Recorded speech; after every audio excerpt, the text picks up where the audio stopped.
Every time you say that, I want to tell people to say wildly inappropriate things. I know. I always have to give that warning, though. You never know. Someone says something that they didn't want on the stream. I don't know. I don't want to be. I don't want to be blamed for it later. Well, as long as nobody knows you said it. Yeah.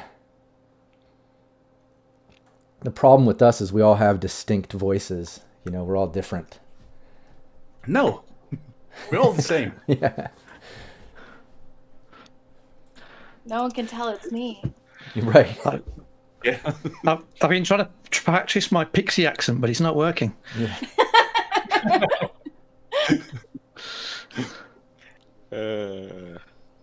Total mystery.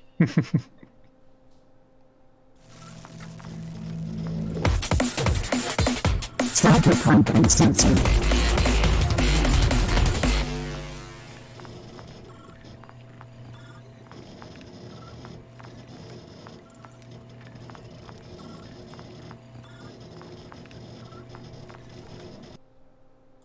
All right, we're live. People can see us now. What's up, everybody?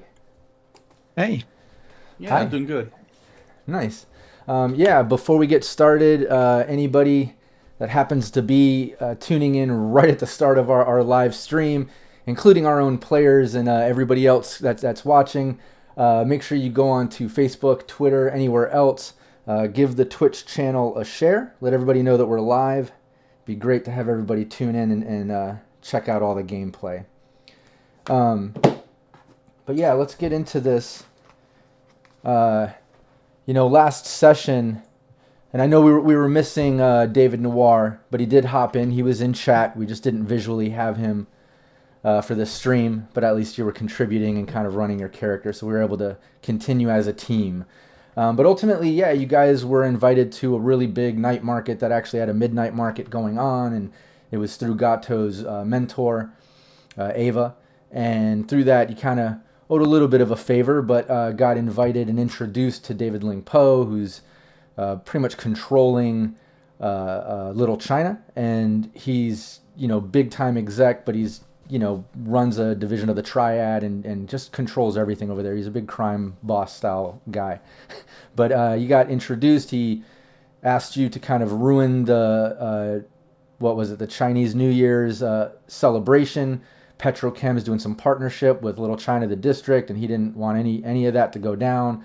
They were celebrating that there. The main guy, Billy Bob, was there from Petrochem. When you got there, you did find out IMG, which is the company you work for, was putting on the event, which kind of sucked. But you guys were able to successfully fuck shit up. David caused a distraction. You guys stole a pass, broke into the main event headquarters area, and jacked the system, dropping the virus, sending some incriminating footage of Billy Bob from Petrochem or whatever fucking around in Ling Po's back alley brothel, and just kind of exposed him talking some racist shit while doing some hookers, and didn't make him look good. So things aren't really working out for him in Petrochem right now, or at least the district. Things are probably pretty fucked up, but he successfully pulled that off. Ling Po's happy, and now you have that contact. He's typically a pretty dangerous, criminal, but you guys are on his good side. That's a good thing, I guess.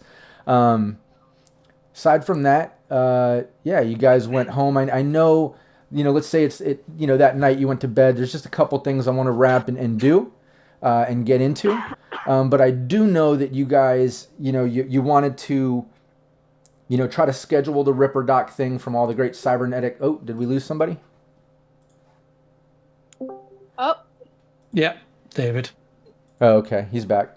Just want to make sure he doesn't miss it because we're just getting started. All right. You hear me? All right, good.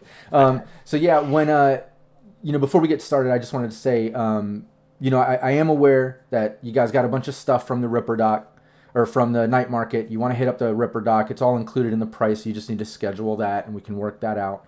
And then obviously rolling humanity, and we got to deal with all that during that process. I know that everybody wants to schedule therapy because of that fact as well. I don't know if some of you need to do therapy first, then get shit installed, or you're just anticipating once you get the new shit installed, you're going to need therapy. But I know you all want to do that soon. I know this is the very next... Noire doesn't need therapy. Well, I know this is the very next day from the event, but there will be time. I just want everyone to be aware that I'm aware of kind of the bigger plan. Plus, you guys wanted to try to customize the RV that you guys took from the Tiger Kings, that poser gang, and yeah, you guys can definitely set up that as well. I know at last mission somebody mentioned they wanted to try to hit up Angels of the Coast, those nomads where you rescued that girl Porter from the Tiger King. So all these things I'm aware of. I made my notes. I know we want to do it. A lot of these things are time consuming. You got to kind of get into it to plan it and make it happen. So we'll get right into it. But before we hit into the next day, you guys had that successful mission. I imagine you came home, you celebrated a little, passed out, went in your hotels, motels, wherever everybody's staying at or what everyone has going on for living situations. You're getting up the next morning. What did everybody dream about last night? I'm always curious what these characters dream about. Let's start with Gato. What did Gato dream about while he was sleeping? Gato was actually dreaming about his big goals, being one of the big kingpins in Night City. Scheduling great, big, huge concerts for David Noire, and just coordinating everything over there. Nice. Pixie Dust. What did she dream about last night after last night's mission? Neverland and Peter Pan and taking down corporations. Nice. Okay. And David Noire? You know how in the Tom and Jerry, the two parent whatever figures are always like, you never see the heads, always shoulders up. Yeah. Right. It's David Noire learning how to drive a family truck with this fatherly dad figure that he doesn't know, showing him around. Oh, that's kind of deep, actually. That's got some psychological things going on there, possibly. But what did Bodach dream about after getting back from the mission and sleeping? Yeah, probably unfettered access to News 54's architecture and kind of surfing through all of their dirt. Oh, shit. Okay. And taking them down for IMG. Yeah. No. Probably just putting up lots of really random and crazy vid blogs and things on their network and just washing the networks with cartoons and things that Bodach enjoys. Okay. Well, yeah, you guys all got up. You're getting ready to, just kind of do your morning rituals. And just want to make sure everybody has their Sirenscape open. We've got sounds going. Everybody's got their roll 20. Let's get over here to the new map.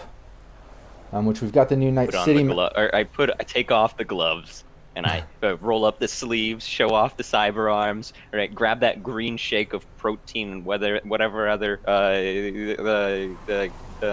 kale and avocados and whatever. Right, and then wash it down with some bourbon, and then I'm good to go. Nice. All right, what's everybody else's morning rituals? Let's hear it. Oh, goodness. I've probably found coffee that's been like half drinking in a dumpster. Probably out of some dead guy's hands. That I'm finishing off that, has lost my game. That's what you get for sleeping on the bench without a blanket, idiot. Exactly. So I've got like something in my system and I'm double checking over my gun, checking around me for any bodies I might have killed in my sleep if they tried to steal my shit, and moving to somewhere else in case there are bodies and I don't want to deal with that. That's kind of my morning ritual. Check gun, check bodies, move somewhere else. Okay. And Gato? Having an energy drink, having a smoke, and going through my agent and my notebooks to see whether this is something I have to do today. And actually checking out whether I've got any news that I could start a gig somewhere with or without the crew. Oh, okay. Bodach, what's his morning rituals there? Probably listen to the alarm, try and attack the alarm clock go back to sleep, and then at the very last minute when I need to get up, actually rolling out of bed, probably throw himself into a cold shower to try and wake himself up, and then reheat whatever pizza and coffee I had from the night before to try and get some food and drink down me before meeting the rest of the group. Nice. Okay, cool. Yeah, everyone's getting ready. Before we get started, once more, let me just say, anybody tuning in, make sure you give the Twitch channel a share so more people tune into the live stream. The more the better. And we do have the chat open. What's up, Krypton, Bushman? I see some of our players in there too. What's up, Renegade? And Steve of Sirenscape, who's also our Gato and Bodach. But yeah, no, share it. The more people, the better. Contribute ideas to the live chat. We're always taking a look at it, and if there's something fun, we'll incorporate it into the game. We're totally into the chat. So, but yeah, you guys get your morning rituals going, and yeah, you all of you basically get the same message from IMG that just says mandatory meeting, emergency situation. And it just says ASAP. I'm ready. JT Drop, what's up? Made it. Okay. Who's actually got the RV at the moment? You guys can decide how you guys do all that. Like I said, right now you can't really crash in it, but obviously someone needs to drive it to wherever they're staying. Who's staying in a hotel or somewhere where you could possibly park it? I guess that would be the question, because you wouldn't want to just. At the moment, I'm in a cube hotel. Okay. Well, So- Pixie Dust, you said you were just kind of gonna crash on the street, right? Yeah. So Because maybe. we're still doing upgrades, I assume, to the vehicle. Well, that hasn't gone down yet. Like I said, you guys need to hit up the Angels of the Coast and get that happening. But yeah, it's definitely not sleepable. But I mean, somebody you could easily sleep in the shotgun or driver's seat. The problem with that is, who has drive skill? Do you have that? I can't remember who drives it. Yeah, Pixie and me. Okay, cool. Then yeah, that's good. As long as your drive is greater than 9 between your drive and your associated stat, you don't have to beat a DV10 every round to keep it under control. So It's like 12 something. nice. All right. Well, then what I would suggest, Gato, since you're paying for a hotel, you crash there. Maybe give the RV to Pixie so she can at least crash in the shotgun or driver's seat and not suffer that penalty from being uncomfortable on the street all night for her next day, because you would get a penalty to things. And you can actually do that on the parking lot of the hotel. There you go. Because then I just have to get out to her, call up the others, and we can pick up the others to go to IMG. Perfect. Sounds good. All right, cool. You guys all get together. You make your rounds, pick everybody up. Yeah, you guys are on your way to IMG. Anything you guys want to talk about with each other, go for it while you're on your way there. So, anyone have any idea? Anyone have any ideas what this is all about? No idea. No idea, but I get a feeling we're going to get shafted for what went down at the festival. Everything was mean- perfect. Yeah, Not probably. impossible, But bro. fuck them, right? Yeah, well, I was never there. actually, what did we have to do with what went down there? Nobody knows. We did it. We were just at the party. You know, well, I've been Right. hearing some rumors. Some people were blaming me for having something to do because I was making a big scene before everything happened. Well, there you And go. every Is that- time someone is that does like- blame me, I always admit to it. Well, there you go. You Is that washout band that were blaming you? What were they called? No, Kids on the I'm not block? saying you guys. But, gotta show a little bit of face every now and then. Yeah. And the reason why we left when we left was because David was kicked out. If our pal gets kicked out, we leave too, don't we? Sticking with the team. I like it. Respect, little man. all right? Well, you guys. He's probably bigger than me, and I still say that. Yeah. You guys make your way, through the city. You make it all the way there to IMG. You get up into the office, and as you can see there in roll 20, things are a bit different. There's not casual deals on the side being done by lower level execs or dealers and such. There's not a lot of partying going on. You guys pretty much enter the office to seeing Mr. Blue and his number 2, the real big dude. and they're kind of surrounded by a bunch of high-end security corporate assassins. It looks like they're task force team guys. A bunch have shotguns. Some are holding melee blades. Others are holding submachine guns. They just have random weapons, but they're all gathered around. It's definitely a different vibe than you're used to. But you guys come in. Obviously, the drones, escort you through the doors. You enter in there, and when you enter the room, both those dragon statue drone-looking things both like sit up, and the eyes light up. So both those dragon drones are also activated, it would seem, which is different than past visits. But yeah, you guys enter, and it's not long before Mr. Blue basically just looks you all in the eye and says, I really wish we were meeting under different circumstances. And number 2 chimes in. He's like, y'all fucked up. All of you fucked up. And he just kind of calms him down and just like, this is a little disturbing. We've given you paid gigs. We've saved you from News 54. He looks at you, David. He says, we've given protection and invested in future plans. And can you explain this? Biting the hand that feeds. And he kind of swirls his little hologram desk projector thing, and it faces you. And you see a bunch of screen footages from different agents, different angles of David Noire up on a food cart, basically talking a bunch of shit about IMG and Petrochem and just all the shit that he was saying that was going down at the event.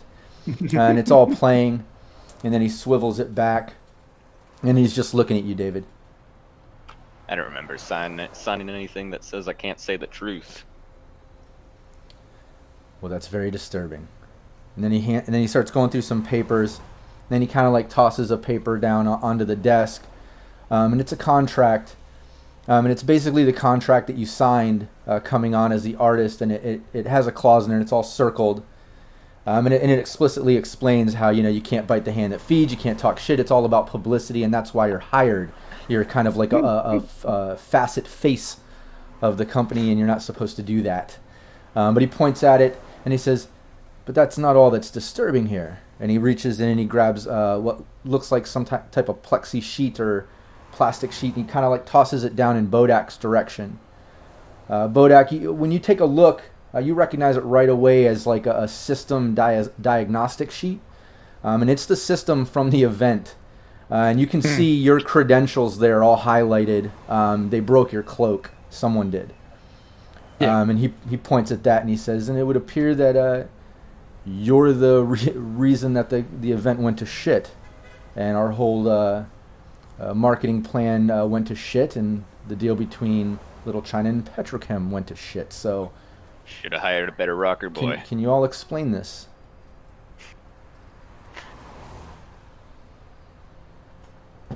Does the rocker boy speak up? Yeah, that's what I said. Wasn't me up on that stage. Should have hired a better rocker boy.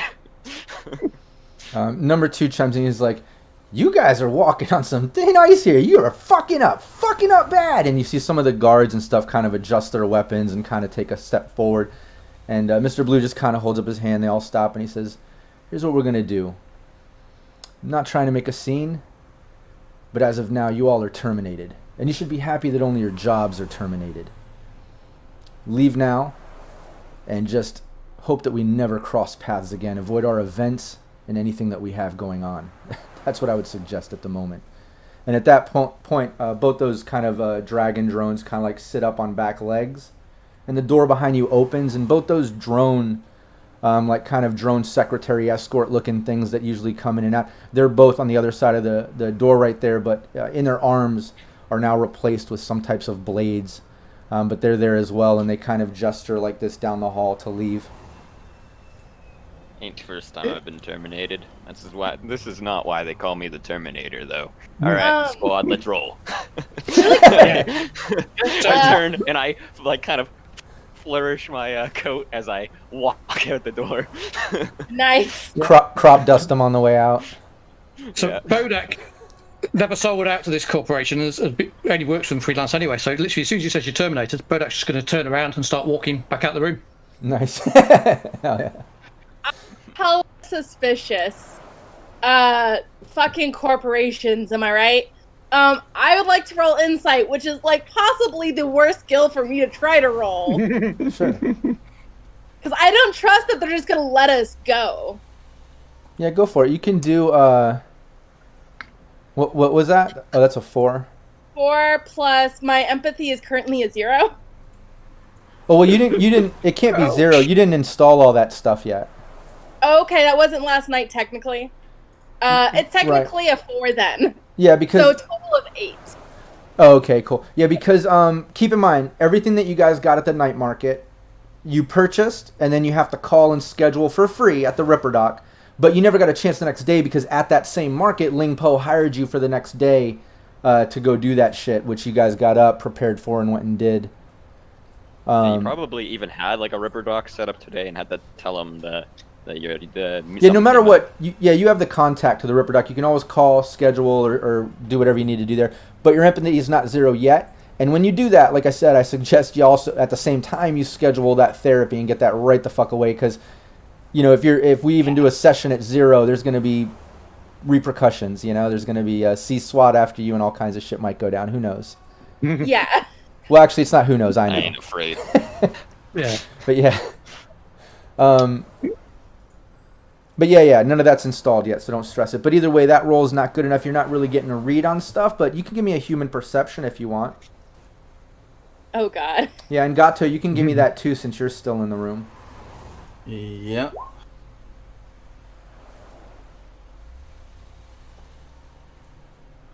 Oh, actually, I do have points in human perception. Sorry. Yeah, everybody has. Everybody Yeah. has at least 2. I was just like, Should I roll? Um, Because I don't really care. Like David. No, isn't, I mean, you like, already- David isn't like suspicious or anything of the sort, right? David knows why he's getting fired. David is certain he knows why he's getting fired, and he's fine with it. Right? He's coming out of the year with style. Yeah, and plus you already left in that arrogant sort of like dominant way. Bodach's already like not giving a shit and left. So like the only people left to kind of try to read the room would be Gato and Pixie. On those rolls, it's really again not enough, just like the other. I will say, Gato, you at least get a little bit of feel that Mr. Blue and Number 2 are being genuine. That you are, you can kind of read their face that they're honestly telling you that you're lucky that you're only getting your jobs terminated and you need to leave and never cross paths again. checks. Yeah. I leave. Okay. Yeah, and I'll leave too. Okay. As we're walking out, I'm gonna turn to Bodach. I'm gonna be like, I really should put in my resume that they had to get a whole team of corporate assassins just to fire me. I'd They start were scared. laughing. Well, you guys are a team to be reckoned with. You're not just average Joes here, Yeah, well,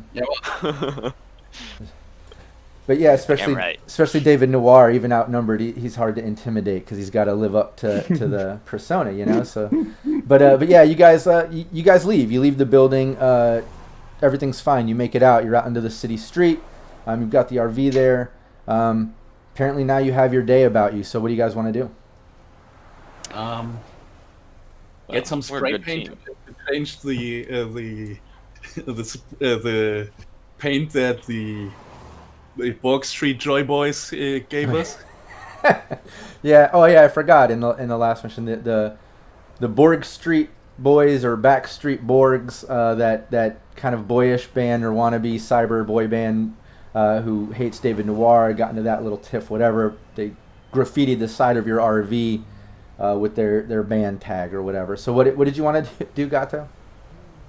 Well, no, we actually wanted to change that that logo or that branding they gave us, but I think the best thing to do right now is one to look for the therapy for the people who need it. Yeah. I don't need it yet. I'll soon need it, but I don't need it yet, and I don't have anything to get implanted. Then the second thing should be hooking up with Angels of the Coast so that we can use the RV to sleep in. Mhm.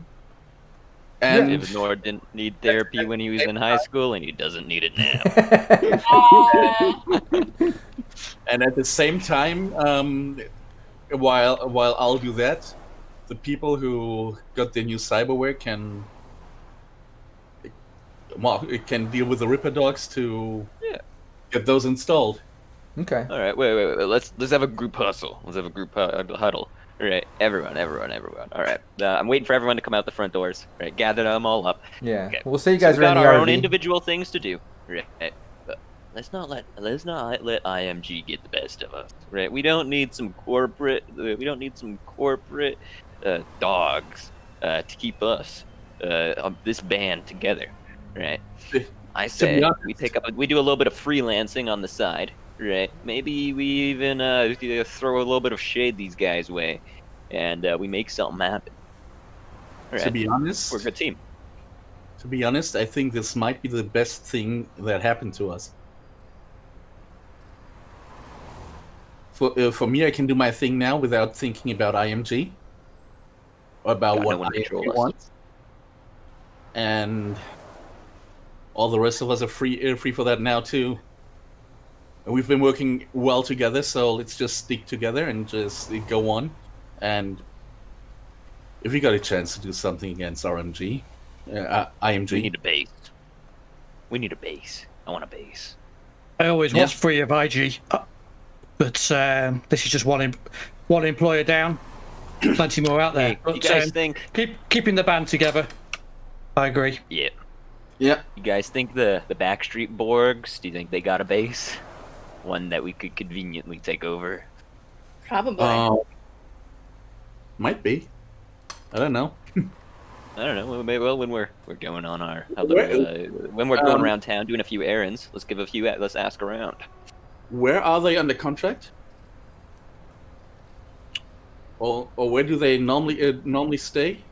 Do they normally stay in Little China? No, they're more out in well, at least David Noire, you know that they typically stay out in like Haywood. Okay. Kind of on the edge of Haywood and New Westbrook, kind of where those meet, we'll say. And you're not sure exactly where they stay, but you know that they that's kind of like their turf or whatever. Not that they have a lot. They have like a half of a block they typically hang out near. So it probably wouldn't be hard to try to track some of them down if you needed to.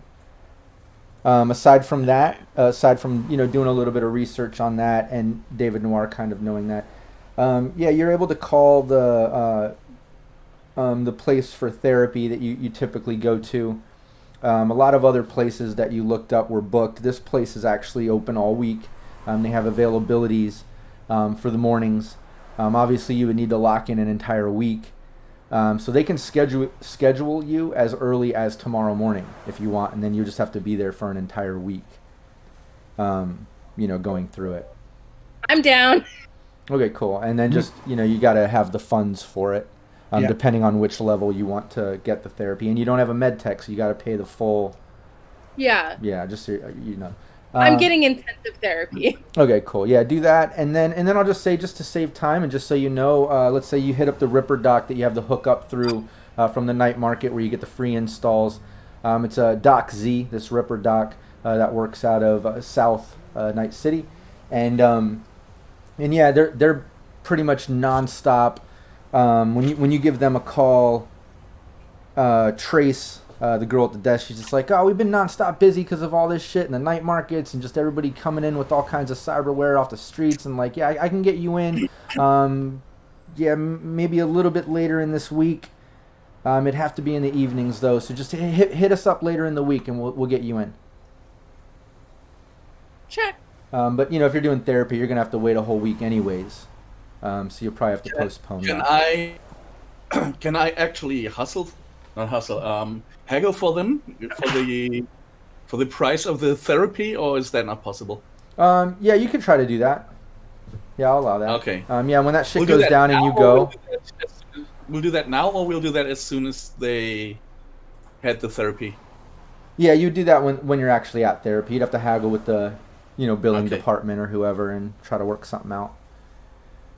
Yeah, and just, Okay. as you know, as a fixer in most situations, like 99% of the time, you can try to always work a different deal. Even if it's not another fixer or night marker, even if it's a situation that doesn't seem, haggable, I guess, you can still try to find a creative way, and I'll allow it. You got the gift of gab as a fixer. You should be able to try to make it work. But yeah, at least you got that lined up. Tomorrow morning, you can get into therapy. That'll take a week. You can hit up the Ripper doc towards the end of the week and schedule that for right after therapy, hopefully. And yeah, you do all that. Aside from that, you wanted to hit up the RV, Angels of the Coast. Yeah. So yeah, you give. I guess any one of you can give Porter a call. You exchanged contacts with her. That's the girl that you saved. Yeah. Well, I'll call them. Okay. Yeah, Gato, what's up? Yeah. Hi. I've got a favor to ask. Sure. We've got that RV.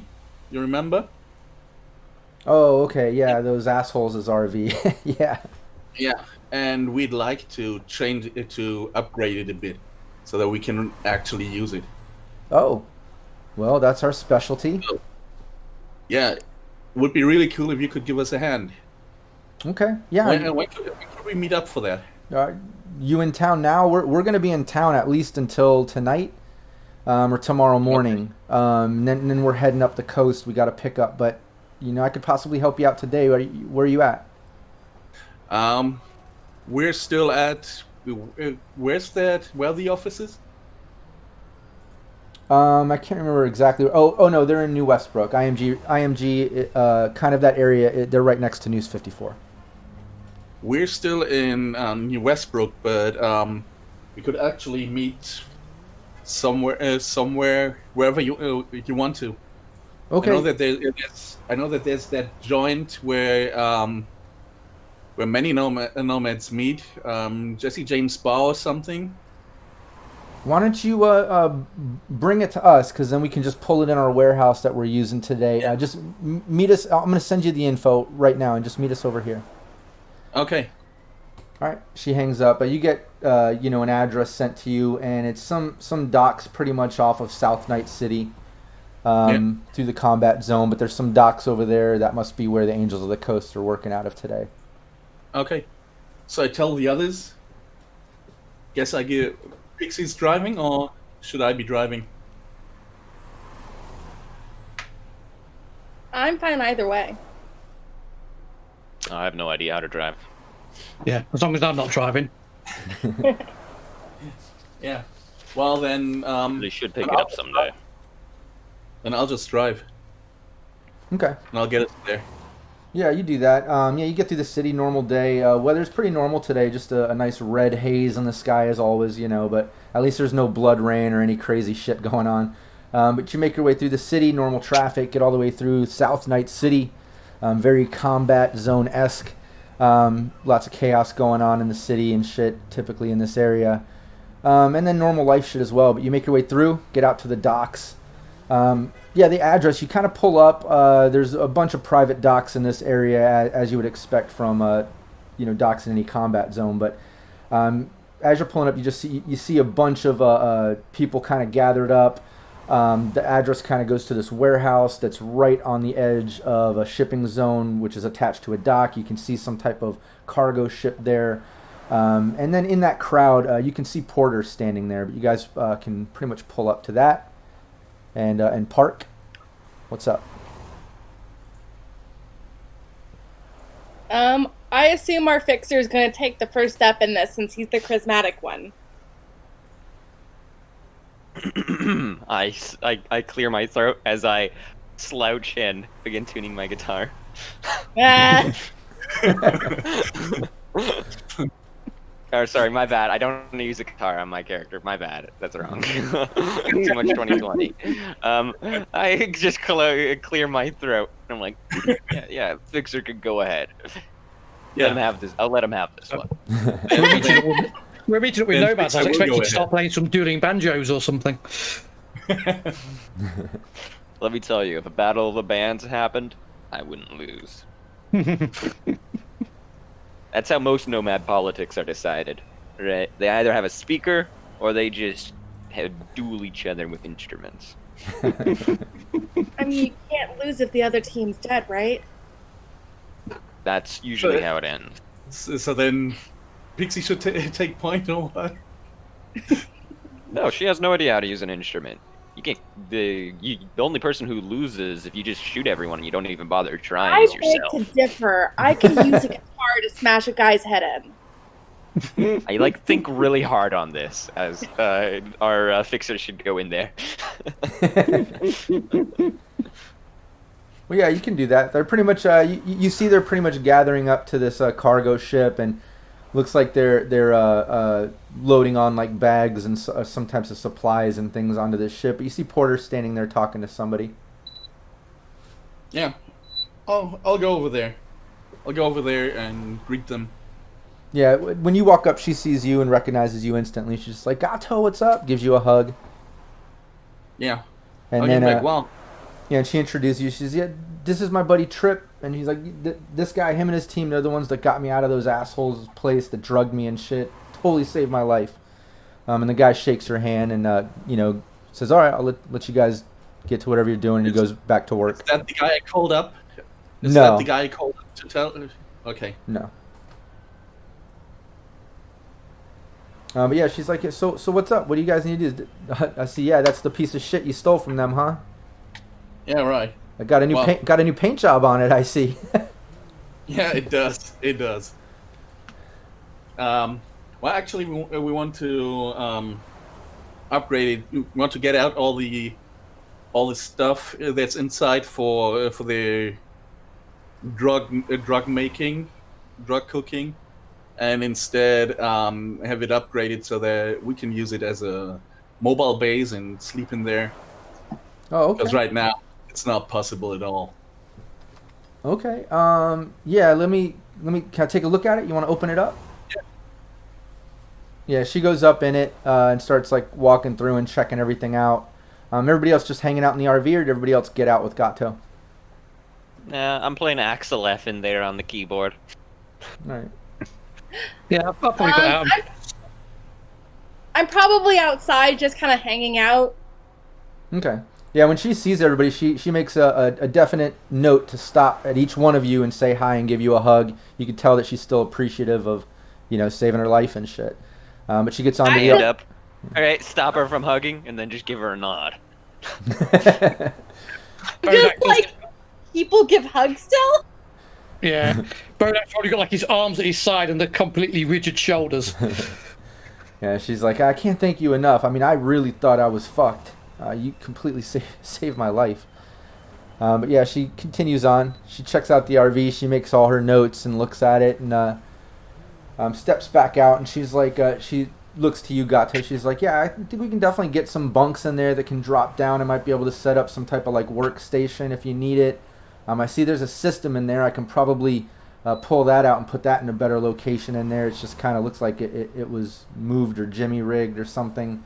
But yeah, I can work with that. Let me just talk to my guy and see what I can work out." And then she kind of calls over to a guy named Jake, and he walks over. And to be completely honest, not positive if that was his name, but that's who walks over, and he's like, "Oh, so you're the ones I talked to on the phone, or you guys saved my girl?"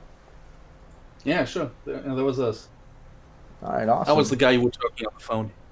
All right, cool. Yeah, so what needs to get done? And she explains to him and kind of points out her notes and everything about the renovations. And he says, "Okay, yeah, this would, this would be a couple K normally. I mean, just to do all this, but obviously you helped us out. We can completely cut that shit in half if you just want to cover some of the supplies in a little bit of time and do that for like 1K. We'll get you the bunks." And you see a Porter kind of smile, like she's happy that he hooked that up. But he's like, "Yeah, we can maybe even try to throw in a couple things. We'll see if we have time. I mean, I don't know if she told you, but we're riding out tonight or tomorrow morning, depending on when we get the call. But if you want to leave it with us here today, I'll get into it right now, and try to knock it out by tonight or tomorrow morning before we dip out." Yeah, cool. All right. Yeah, just ask. Give me half up front. There's a couple things I do need to kind of source. and we'll get it done. Yeah. Well, I'll give him that money because we did say that we'll take that team loot, what we got out of the team loot, to upgrade the RV. So I've got the whole thing here. So I just hand it over to him. Okay. Yeah, he checks it out. There's a quick count, puts it away, and he's like, "All right, yeah, man. Yeah, me or Porter will hit you up as soon as we're ready. It might be tonight, might be tomorrow morning, but we'll hit you up." Okay, cool. Nice. They kind of go back. Well, he goes back, kind of loading up the cargo ship, and he starts talking to one of the other guys and just pointing at the RV and stuff, and they're just kind of like nodding. Looks like they're just talking about what they got to do or something. And then Porter just says, "Yeah, again, thanks so much, and I'll make sure it gets done. We'll do a top-notch job, and like Jake said, we'll try to throw in some goodies if we can. Kind of pressed for time, but if we can, we'll throw in some shit for you." Okay, nice. Yeah. Really appreciate that. Yeah, she smiles and goes back to the cargo, starts helping the guys. Okay. I'll get on the agent and try to see whether I can get some gigs for the next few days, weeks for us to work on. Okay. What's the? Whoa. Before we begin taking any big jobs, give a quick solo on the keyboard. Kind of dramatically look at our fixer. We got a Borg band to take down. Yeah. But I saw those guys, and we can do that. We can do that just aside, and then oh yeah, I'll check out the garden page, the fan page I made for David Noire. Oh yeah. Yeah, you can check that out. There's a buzz building about it. It definitely there's already a buzz building about the footage of David Noire talking shit about IMG, and it's like kind of a torn thing because some people are excited about it. All anti-corp and anti-event and obviously anti-Petrochem and all that. But then some people are talking shit saying that David Noire is like biting the hand that feeds and he has no loyalty and shit like that. But the punk rock side seems to be more on the anarchy side of it, and they enjoy that. But your garden page is kind of getting the same type of feedback. You're getting a lot of people loving the shit that you posted and the footage and what happened. And then there's other people debate. There's some trolls on there. There's some arguing going on. Debate. Yeah, there's people. Okay, hey, it's building buzz. Then now I'm going to put on the video I took after we had left, and after that that footage about this Petrochem guy was put on video on screen. The same video I sent Ava as proof that we finished the job, and just as an answer to the people who said we were biting the hand we feed, and just going back, writing back like, you mean this hand, and then putting the video with him in the brothel. Nice. Yeah, it's almost instantly people are commenting like, "Holy shit, I would never touch that hand. Oh, I bet that hand has herpes and shit like that." People are just trolling the fuck out of that video instantly. I have a question. Yeah. I don't know about this fan page, right? Yes, you do. I think Gato mentioned it. I think you mentioned it. I think maybe I'll mention the Gato. Right. Gato, do you think we could do some sort of like public challenge to the band of the Borgs, or whatever they're called, or whatever they're calling themselves? Public challenge them, tell them we're gonna salt their fields, and just, I don't know, take everything that makes them who they are and make it ours. Or do you think that's too much? How exactly do you mean? You mean like a challenge that? Yeah, challenge them. Right, go throw it out. Throw the name out there. Say we ain't afraid of them. Right, get them quaking in their boots before we kick down their door, and we make ourselves at home in their probably pretty killer apartment. If I read that, Noire, I'd say you were chicken. You're trying to take. You're publicly putting it out there that you want to try and take what they've got. Chicken. That doesn't have the directly challenging someone to a contest. That doesn't sound very chicken to me. But you said yourself that there are shit shows compared to you, so why would you even be wasting breath challenging them? There's truth to that. See, you played into his Can't get ego, hung and he up on likes every that.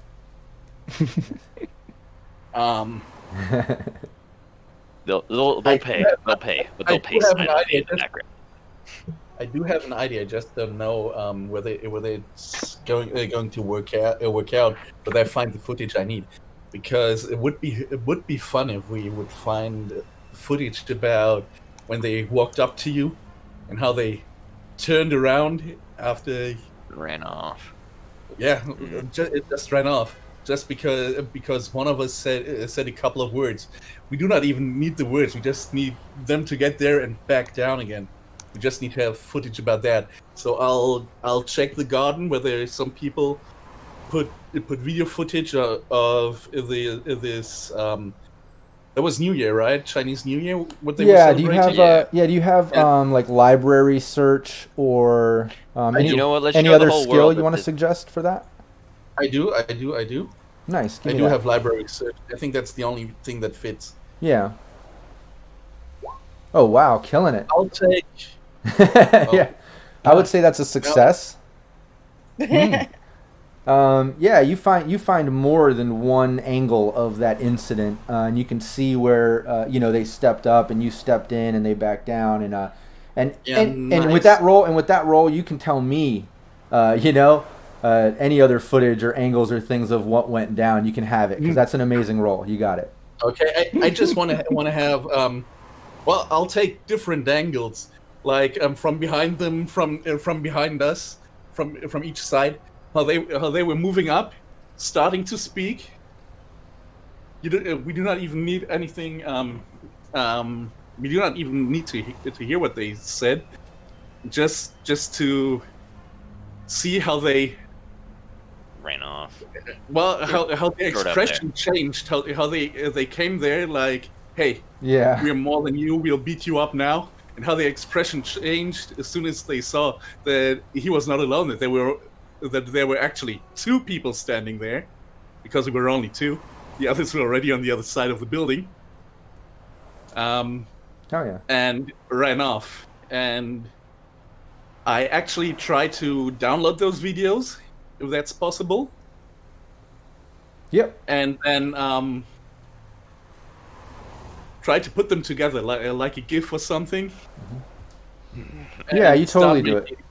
Start making jokes about the Borg Street, and I'll actually call them. I think it was Borg Street Boys, and I'll actually call them the Borg Street Joy Boys, and start making jokes about them and putting the videos there. And then putting things like the heroic standoff. Or Borg Street Joy Boys being heroic, and like when they were running off, and so on. Oh yeah. Put some more of these in there. They will be remembered as the Dork Street Boys. Yeah. Borg Street Joy Boys. Yeah, no, it works perfect. Like I said, that role was great. You were able to get all those angles that you need. You slap them together. It definitely makes them look bad. You get it out there, people are instantly sharing it and talking shit. It's just fueling the debate, and now they're involved in all the buzz and everything going on, and it's just really making them look bad. I mean, there's really no way that anyone can kind of back them up in any argument or debate or trolling. You know what I mean? Everyone's seeing the footage, and their rep is dropping. We'll just say that. So standoffs are definitely not going to be their thing from here on out. It doesn't seem with the way their rep is affected, and they're cool. But yeah, it works perfectly. And as you're editing that and posting that and seeing the feedback happen, your agent goes off and Ava's giving you a call. Your mentor fixer. And what's up? I see Reservoir Panda and Das in the chat. What's up, guys? Reservoir Panda being one of our Cyberpunk Uncensored fellow game masters. Yeah, I think your stream is tomorrow. so everybody can tune in to the Panda. Later today, I'll be posting his last week live session, so everybody can catch up on that. But yeah, I just wanted to give that a shout out. And what's up, Laser? Laser Cat. What a cool name and gif there, or emote. But yeah, Ava's giving you a call. Yeah, I'll pick it up. Yeah, she just Ava. Hey, sweetie. You did a great job. I'm real happy with the way things worked out. And Ling Po's so happy, just like he said. But I'm calling because he hit me up today. He's requesting a meeting with you, and he's hit me up because he wanted me to hit you up, so you would know that it's trusted and it's coming from a good place. He's telling me he's got some type of lucrative opportunity for you, and Okay. I don't know. No one says no to at least meeting with him. I would suggest you accept it. If you do, send me whatever address you want. He's arranging for a ride to pick you up in style and take you to his new restaurant. Okay, sure. I could actually do like right now. Do I bring the whole team, or Kitty! does he just talk to me? I always got to say that. Every time we play, every team I play with, somebody always has a cat, and they always walk right in front of the camera. I always got to say, Kitty! It's either going to be cat butt or cat face coming through the camera, depending on which way they're facing. It's cutie. All right, sorry. All right, back to the game. He wants to have the whole team there? Yep. Okay, then... Yeah, he requested everybody. Okay, then let me just tell the team, and I'll call you back and I'll send you the address where he can pick us up. All right, thanks, sweetie. She hangs up. We got a job. Well, actually, Ling Po, he wants to talk to us. And he says there might be a lucrative opportunity for us. I like the sound of those words. I may not understand them, but I like the sound of them. Where's the meat? His restaurant, but he'll pick us up. Sold. Just to confirm, we're getting paid to eat before a gig, or like what? I don't know whether we're going to get paid straight away, but he said it's a lucrative opportunity for us. So I guess this time there will be a payment for us involved anyways. But we are getting pick dinner. us up and he's going to tell us what it's going to be. But we are getting dinner, Gato. You made sure of that? Well, I'll ask him. Otherwise, I'll ask him. And I think if he takes us to a restaurant, might be. That was Eva now who told me that he wants to see us, so I couldn't arrange anything with him up until now, so we'll have to wait till we're there. I'll put the kibble I'll back send on the them shelf. the address to where we are so that they can pick us up. Okay. Yeah, you send the address. Ava just says thanks. It's about a minute after that. She hits you back. She says, expect your ride to be there within the next 20 minutes or so. Okay. Unless there's any other conversation or thing to be said, I'm just going to streamline to that moment.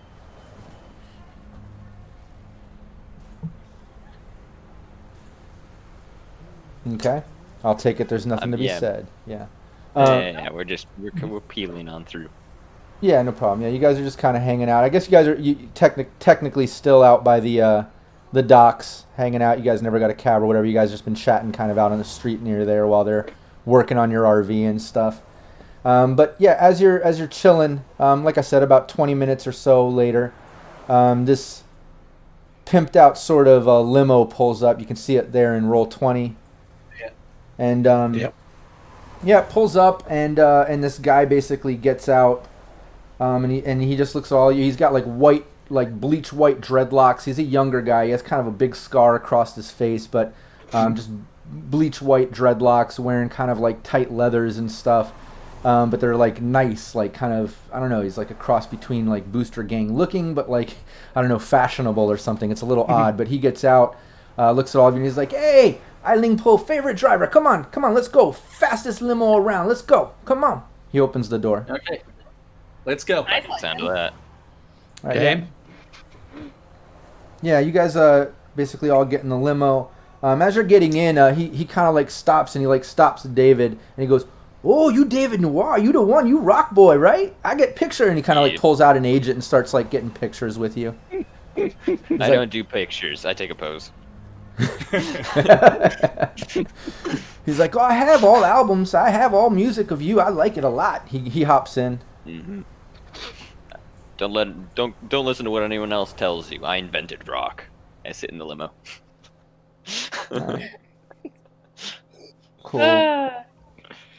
Yeah, you guys basically hop in. He just starts hauling ass. He's pretty much cutting through the city, and just driving through traffic. But he's driving this limo super fucking fast, and as he's like, hell yeah, cutting in and out of traffic and cutting corners and stuff, he keeps like, he's got like the divider down, and he keeps like turning around while he's driving and like looking at you guys. And he's like, "Oh man, so Linkport like you, that's a good thing, man. He's a good guy. He liked me a lot." And he like looks back driving, then he like looks back. He's like barely paying attention. Hey, don't they have AIs to do this kind of fast driving nowadays? Oh, they can't handle things like I handle. He's like, I work much better, much better. He starts laughing. Yeah, then he lights up some type of like spliff and starts smoking. He's like half hanging out the window with it, and he's like just cutting in and out of traffic, acting like he owns the town. Yeah, I think we just cut off that Tesla. He just laughs. Now, what do I know? I don't have a license. I mean, it's all Not a that I need corporate one. scream anyway. Yeah, The card rifles too. Yeah, Not let with me. license. David Noire doesn't need any license. There, now you can see on roll 20 your view. You're inside the limo Nice. there. Nice. But yeah, again, he's just tearing through. Eventually, he does pull up to like a big fucking building in Little China. It's a little nicer part of Little China, knowing that it's all kind of combat zone, but there's some parts that are a little more functioning, I guess, and less combative. This is kind of that. But in this area, there's a few skyscraper-esque style buildings, and one in which is really big, looks like it's a multi-corp sort of building. But he pulls up to that one, and basically just, stops, pulls over, opens up the doors, and he's like, "Yeah, in there." He's like, "Just, you go up." He's like, "Restaurant top floor. It's the new one." Do you think they got any M&Ms in here? This limo? Yeah, there's like a little, Little snack drawer. yeah, of there's like a sorts. little snack section behind that table. We'll say you can grab some snacks if you want. Yeah. I pocket like at least 2 packages of M&Ms. Okay, yeah, you grab some candy. And then, yeah, I guess get out the car and head into this building, to the elevators. Yeah. Yeah, as you're going in, he just says, "Hey, good luck with Ling Po. Hope go well. I'll be right here when you're ready." Mhm. Yeah, thank you. Nod my head.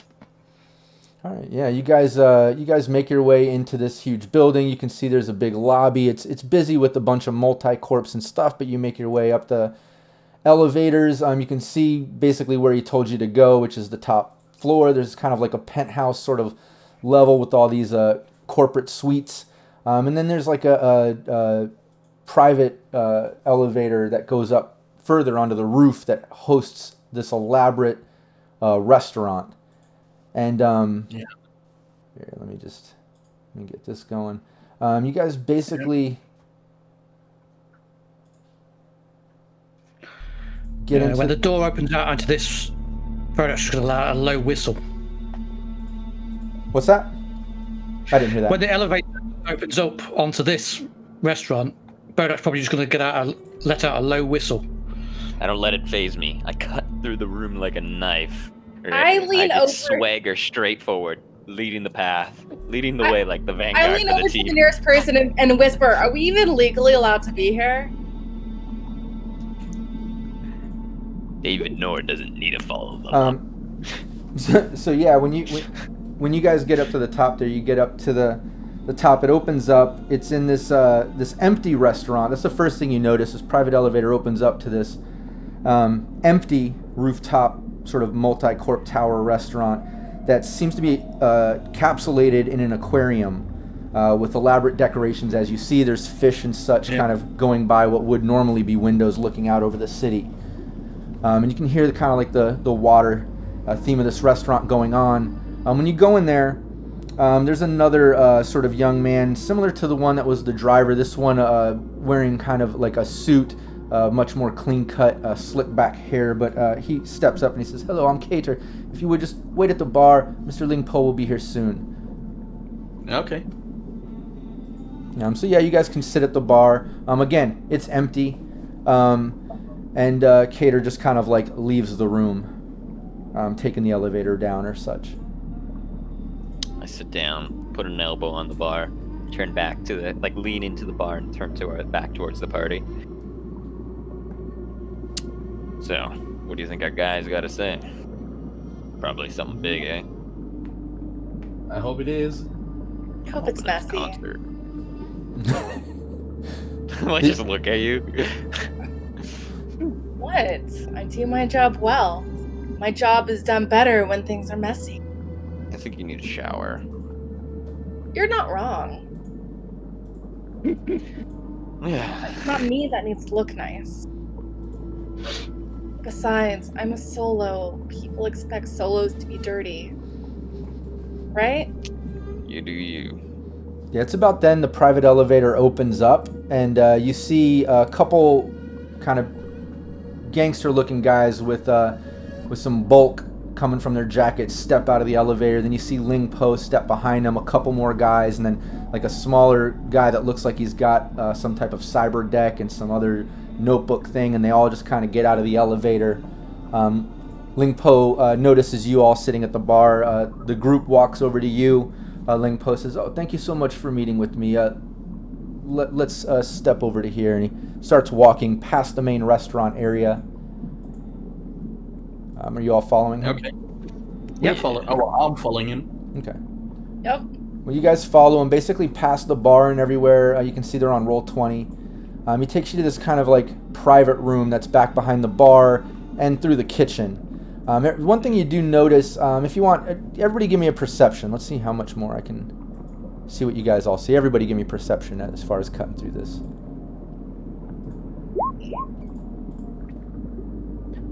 16. Gato and Bodach are just too impressed by the pimpness of this restaurant. They're not even really paying attention to anything else. Okay. Yeah, David and Pixie, both of you, as you're cutting through, you notice the bar was not stocked with any liquor or anything. You notice that the kitchen doesn't seem to have any, food prep things or anything like that. It's just kind of the bare bones around. And as you cut through, you notice like in the back of the kitchen, there was a couple other security, like thug-looking guys, similar to the ones that were with Ling Po on the elevator, just sitting in the back, playing some cards as you go by. But you guys all pretty much pass through all that. You notice all that. And like I said, he takes you through the kitchen back to this sort of like private booth room and gestures for you all to come in and sit down. I sit right down, right at one of the like right on one of the spots that just kind of face everyone, like one of these seats right here. Checks. The most aggressive seating spot possible. Yeah. I sit in a place where I have my back to a wall. Nice. Yeah, so do I. Easily done. Bodach's going to sit at the closest seat to the door. Okay. Yeah, everyone sits around. David Noire kind of in the center. Ling Po sits in like this one single chair that's facing the booths in the front area. David obviously right in the front. The security guys stay by his side. The other two in the back. The other one that had the cyber deck, you see him kind of messing in some AR fashion. Like obviously he's in some system here, but he's messing with something. Ling Po basically just says, first before we get into why I'm calling you here, let me just say once again thank you so much for the successful job yesterday. I'm glad everyone is okay. It was easy.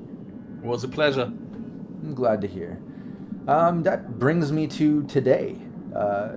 So I'm hearing through the grapevine that all of you are now currently unemployed. I guess it was an unpleasant surprise that your corporation was hosting the event. I wasn't aware that IMG was in cahoots with that event, and apparently you're currently unemployed. Am I hearing this right?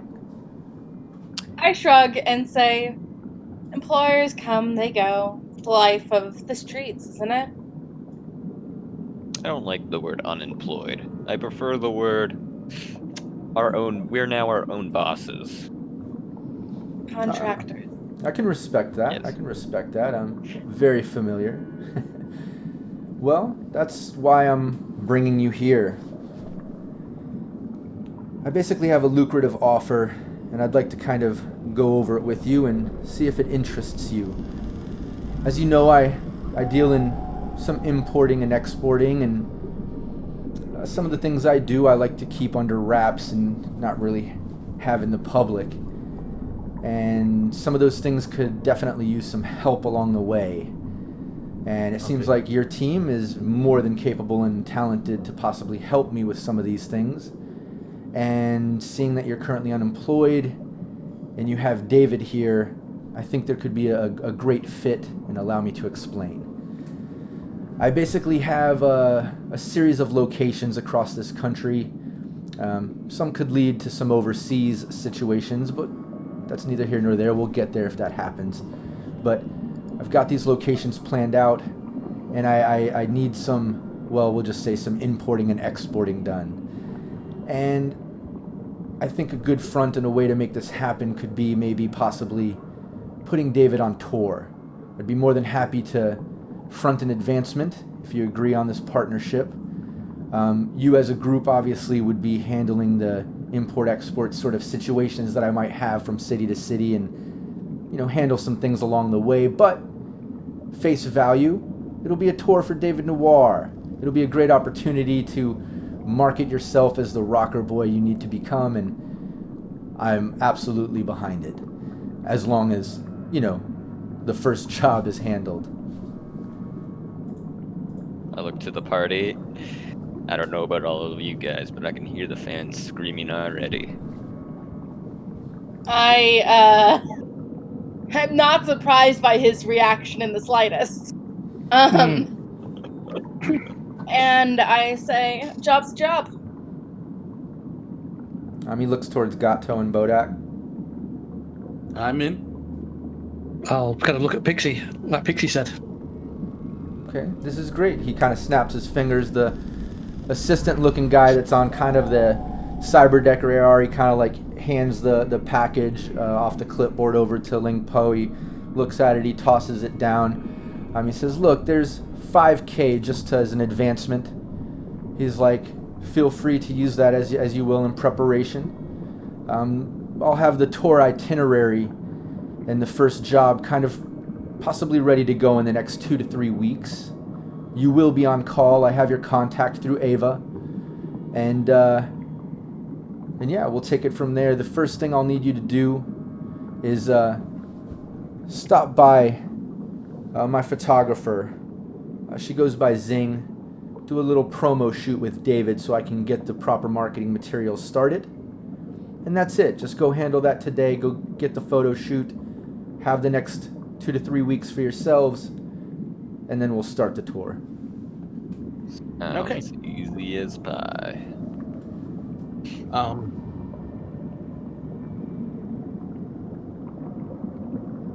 To everyone else, let everyone else say their thoughts before I stand up. I'm gonna give them a solid 10 seconds to speak, and if no one speaks, I stand up, I spin around, and I strut on out of there. But Okay. I'll just need the address where to go. But I guess the driver is going to take us there, and he'll know where to go. Yeah, the driver's aware. He already knows where you need to go. Okay.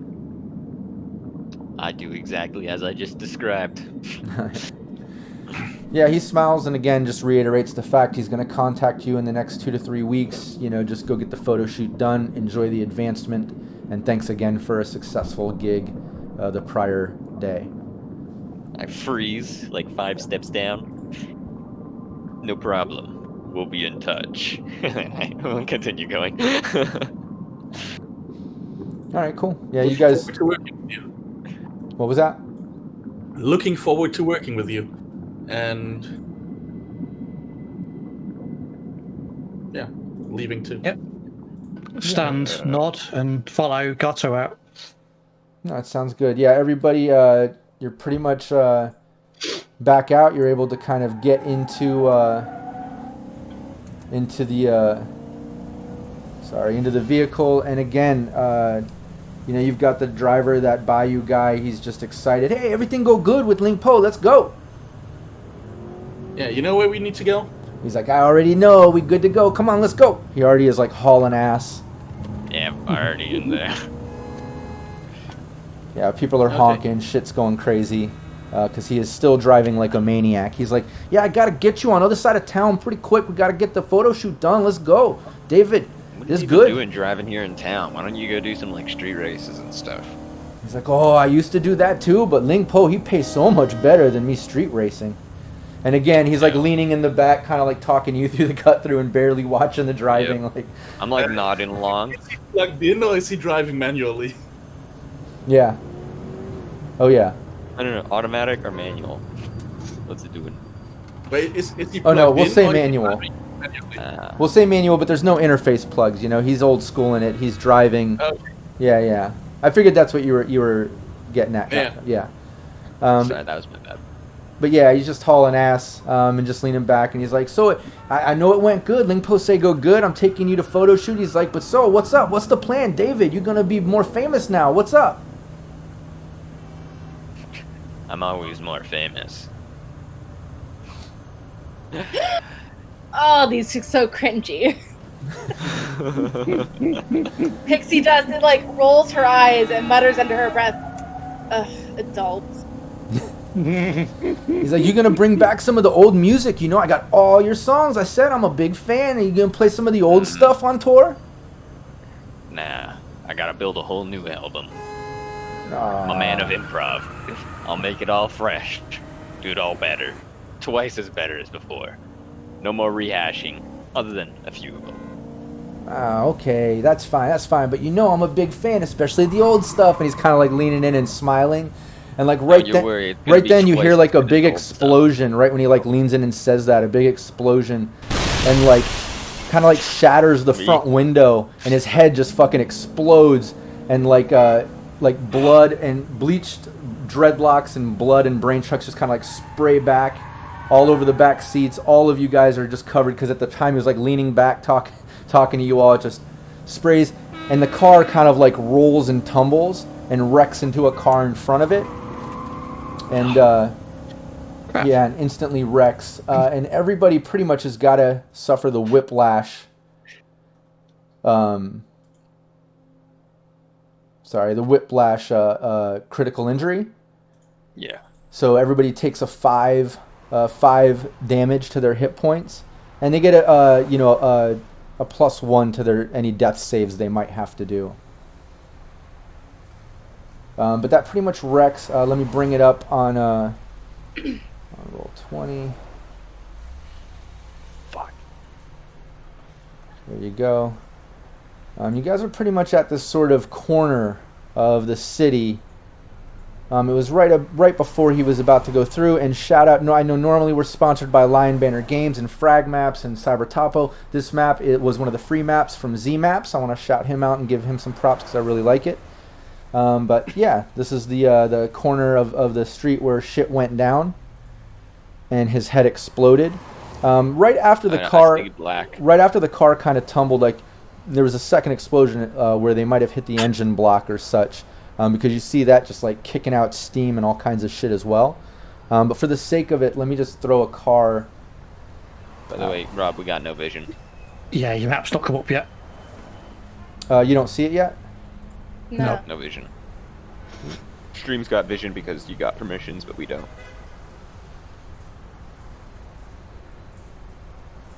Let's see, is it there? Let me see. No, that's IMG. I think you had us on the right map. I think it just has Fog of War or something on it. Oh, it does? Something like that. Okay, so you're on the page, but you don't see it? We're looking at black, yeah. Oh yeah, for some reason there was fog of war on it. Okay, there you go. Now you see it? Yeah. Okay, yeah, there shouldn't be on that. You guys are just in an open city. You can see everything. But yeah, you see that car. Thanks for letting me know. Yeah, so this car, we'll say it kind of wrecked, like right about here. Yeah. And let me just, oops. Let me One of the gorgeous Z maps. Yeah, there you go. Okay, cool. Yeah, the car is now like kind of on its side. You guys are inside. Everybody just took 5 points of damage from that. Oh yeah, let me drag everybody's. Wait. Oops. Objects and tokens. There you go. Bodach. Gato. If you want, just drag your tokens onto the car or near the car. We know everyone's inside of the car. It just tumbled. You're in the back of it. Dude's head exploded, covered in blood and dreadlocks.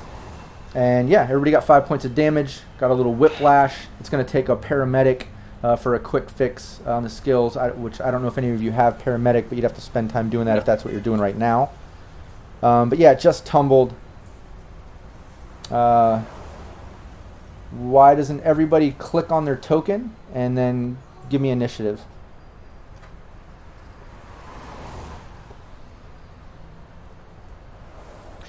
Is everyone good? All in one piece. Wipe the blood off my visor. I mean, of course. But, like, now the question becomes, which side that came from. Yeah. And get Bodach, click on your token there and do initiative.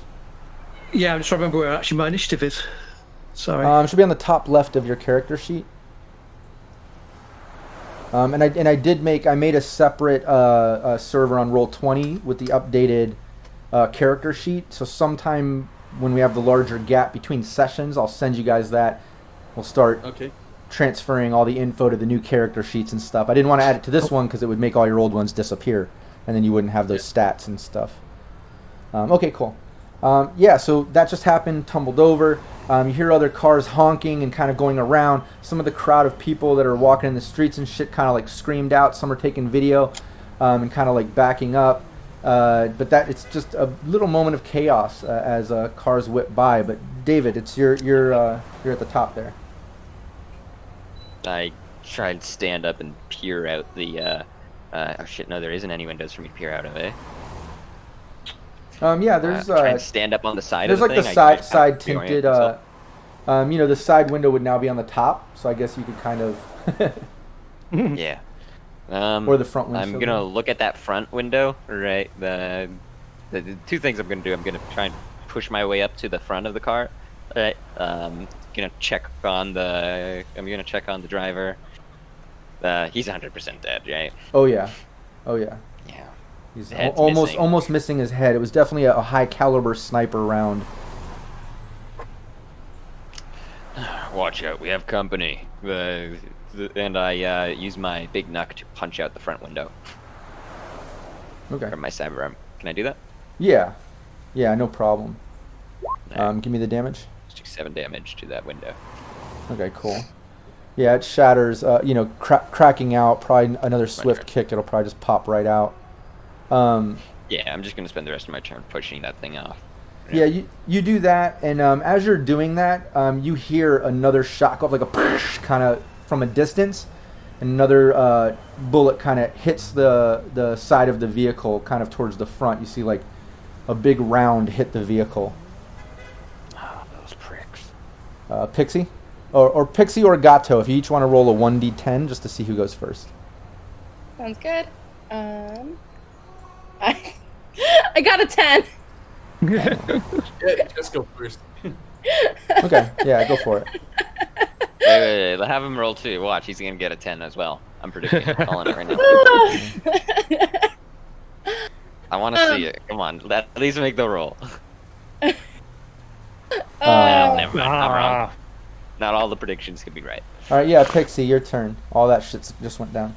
I grin as I take a hit of synth coke and I say, "Oh, finally some fun.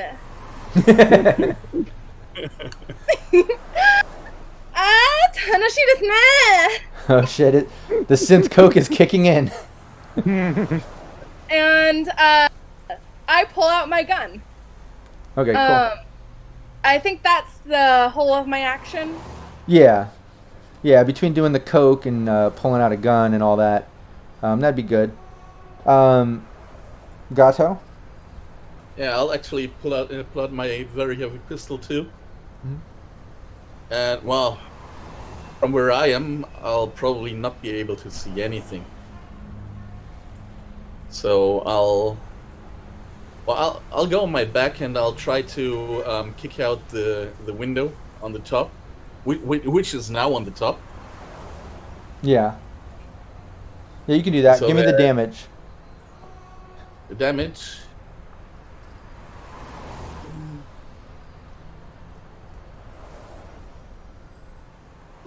And let me just correct something. You easily kick out the side. And David, let me just back up a minute because I completely forgot that high caliber round came through the front as he was coming down the street.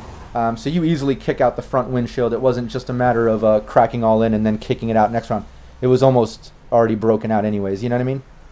Yep. I just wanted to correct that. But yeah, you kick out that side too. It was already kind of cracked and fucked up.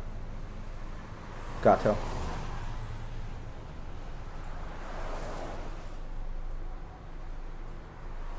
Yeah. Anything you wanted to do, or just kick it open? And that's. I just want to kick it open at the moment. Bodach? Because I probably hit the last shot too. Yeah, so Bodach is going to say, he's going to put out his deck and just say, I'm going to try and get eyes, and then I'm going to do a scanner. And I hope that this car has some type of architecture, or there's something nearby. Okay. Yeah, give me a scanner. Give me your interface roll. Oh, badass, yeah. You can tell there's a system coming from over here, which is some type of like cafe restaurant. There's some type of system over here, looking like it's coming from inside this apartment complex, high-rise. There's another system coming from over here, which looks like it's some type of like food and supply cart setup. But there's also a system coming from each one of these poles that you can see here. Okay, yeah. And there's a system coming from inside this building, which looks like it's some type of like theater or bar club or something. So, one of those poles, I believe, is within 6 meters. Because is it? Am I counting the squares right? Yeah, let me check. Yeah, more like 7, but. Yeah. Yeah, just over. You would have to get out of the vehicle and get a little bit closer. Yeah. Nice. Oh well. But yeah, so scanner, that'll be my action, I guess. Okay. And then it's at that point you hear a couple other rounds hitting the bottom of the vehicle. So if you can picture this vehicle on its side, right, in the direction it is, the shots are coming from this way. You know what I mean? Because the car is up on its side. So it's hitting the bottom of the vehicle. You can hear like rounds pinging off the bottom.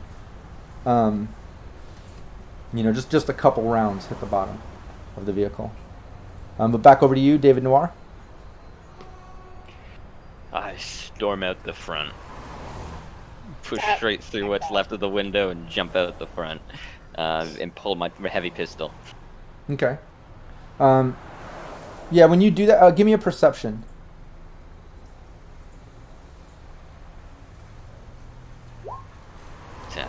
You're not. Yeah, when you get out, there's like crowds of people on the sidewalks and things, and cars kind of trying to get around the wreckage and everything. It's just a lot of chaos going on. You're not seeing any details or anything in particular. You know what I mean? Do you have a reflex evader higher? No, I don't believe so. I think I have a 7. Okay, hold on 1 second. Let me just. The car was moving this way. Or did we come from this way? We're turning the corner when we got shot. Let me get back to the map and see. What was that? Would I even know which way? Yeah, you were coming from that way. Kind of distracting. Yeah, but you guys. The way I just pointed? Yeah, exactly. It was coming this way.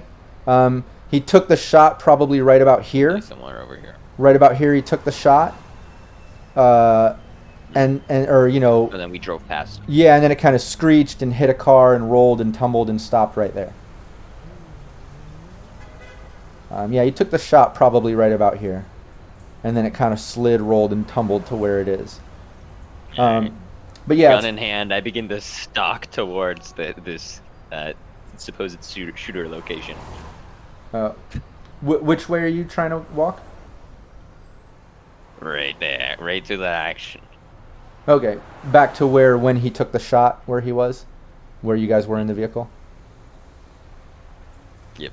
Okay, cool. Yeah, you hop out, you start heading that way. Again, like I said, with that perception, you're not noticing anything other than the crowd and stuff. But another shot does go off, and you hear the bullet kind of whizzing towards you. It definitely sounds like a sniper round. So let's see. Let's see how that goes.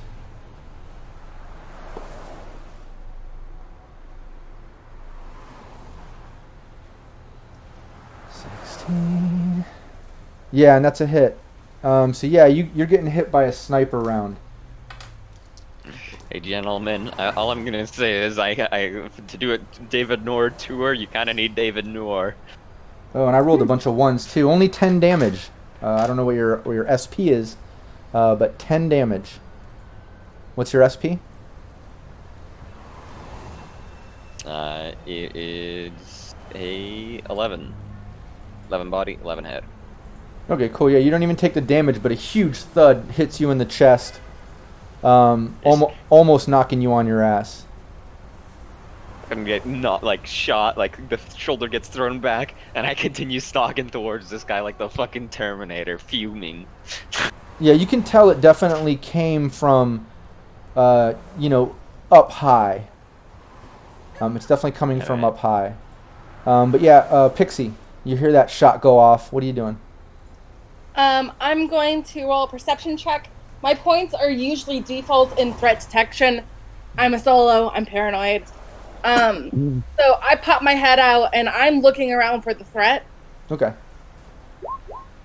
So a 20 total. Nice. Yeah, you can with that roll. Here, let me pull out some tokens, make it easier to see. If I can.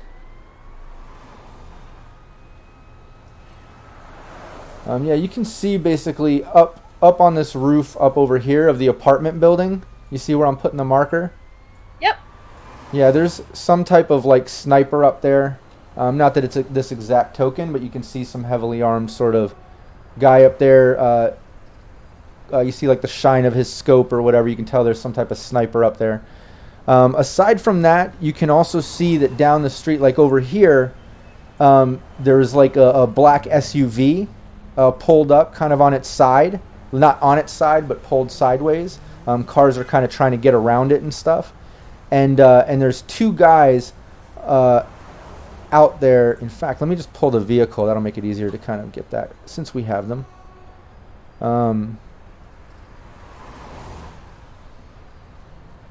We'll just pull this one so it's not the same one you guys have. Oh.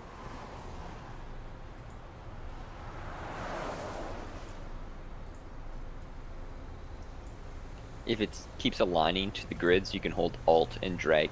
Yeah, I'm just I had it on the token level instead of the map level.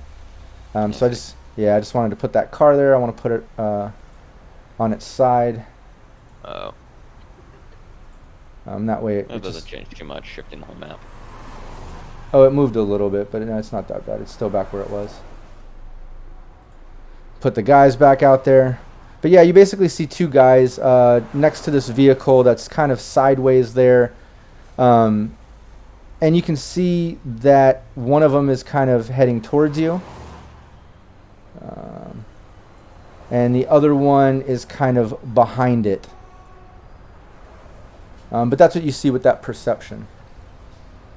Okay, so all I have left is a move action, right? Yeah. I I know the sniper's up there. I know we got 2 threats there. I'm going to go ahead and move so I have cover to there.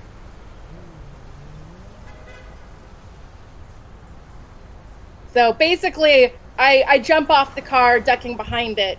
Okay. So if they take a shot at me, they have to get through the cover first. Yep. Okay, cool. Yeah, you're completely behind the cover. Gato? Well, I'll follow Pixie Dust's lead, and well, that's for after getting to safety. Okay, I'll go follow Pixie Dust's lead because I know that she's the experienced solo, so this will probably be the right thing to do to get into cover first. Okay. Yeah. And then I'll try to see. As a free action, we can talk, right? Yeah. You guys can talk to each other. So I say, giggling, ueni, and then I remember you don't speak Japanese, and I say, up top there's a sniper. He thinks he's good. Actually, Gato speaks Japanese. Oh, do you? Yeah! You probably don't know because he never used it, but he actually It's does. true. I don't know that you know Japanese. So then Well, maybe hey, you can right there. respond. Right there. Respond. When Pixie said that, Gato responds in Japanese, exposing that he knows Japanese. Surprising Pixie. I grin, and I say, pointing up, ueni.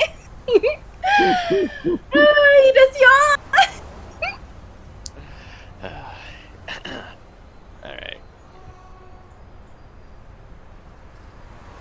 Okay. So, and that means because I do not speak Japanese myself.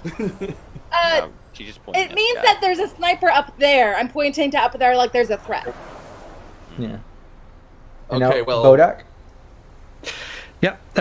So I have a movement of 6, and I want to move as far kind of up northwards to try to get near that network, but also kind of using the cover of the building.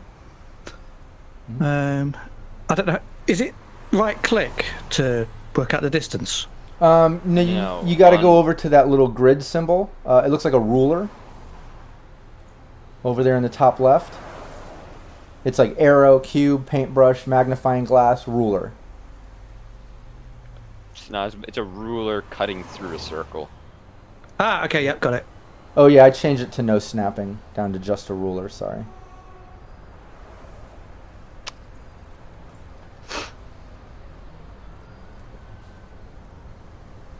And so yeah, so if I have a movement of 6, means I can move 12. Mm-hmm. So probably actually gonna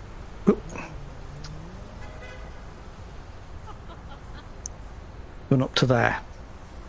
Okay. Yeah, you run over to there, and you know, you can kind of tell from that angle, you can't see the sniper, which I guess would mean the sniper can't see you, so that's a good thing. Yeah, that was the plan. And then I'm going to jack in. Okay. Yeah, you jack in. You're looking at a password 8.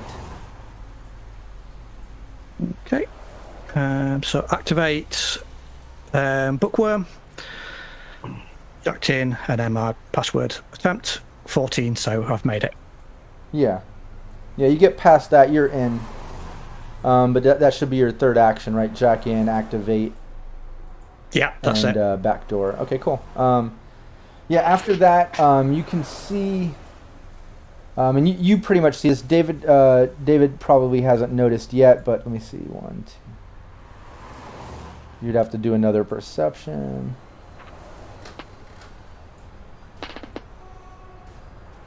But one of those guys is kind of cutting through the crowd. And he does, he has a submachine gun in his hand. And he goes full auto at David Noire. Let's see. Alright. Sorry, I just wanted to double check the chart Goodbye to anyone else in the Yeah. crowd. I love that we Yeah, have. I was so- gonna ask that earlier. Are you sure it's not just a bunch of like cars and the headlights are just blaring? Because we yeah. went and crashed. Our car went flying through the street. Oh yeah, no, there's wreckage and We stuff. just like mashed 30 people in that crash. I just love that we have a solo, but we also have a bullet magnet that is David. I know, right? Well, and the Yeah, other Hopefully side- we don't. Hopefully you guys can find your replacement. Yeah, he goes full auto, and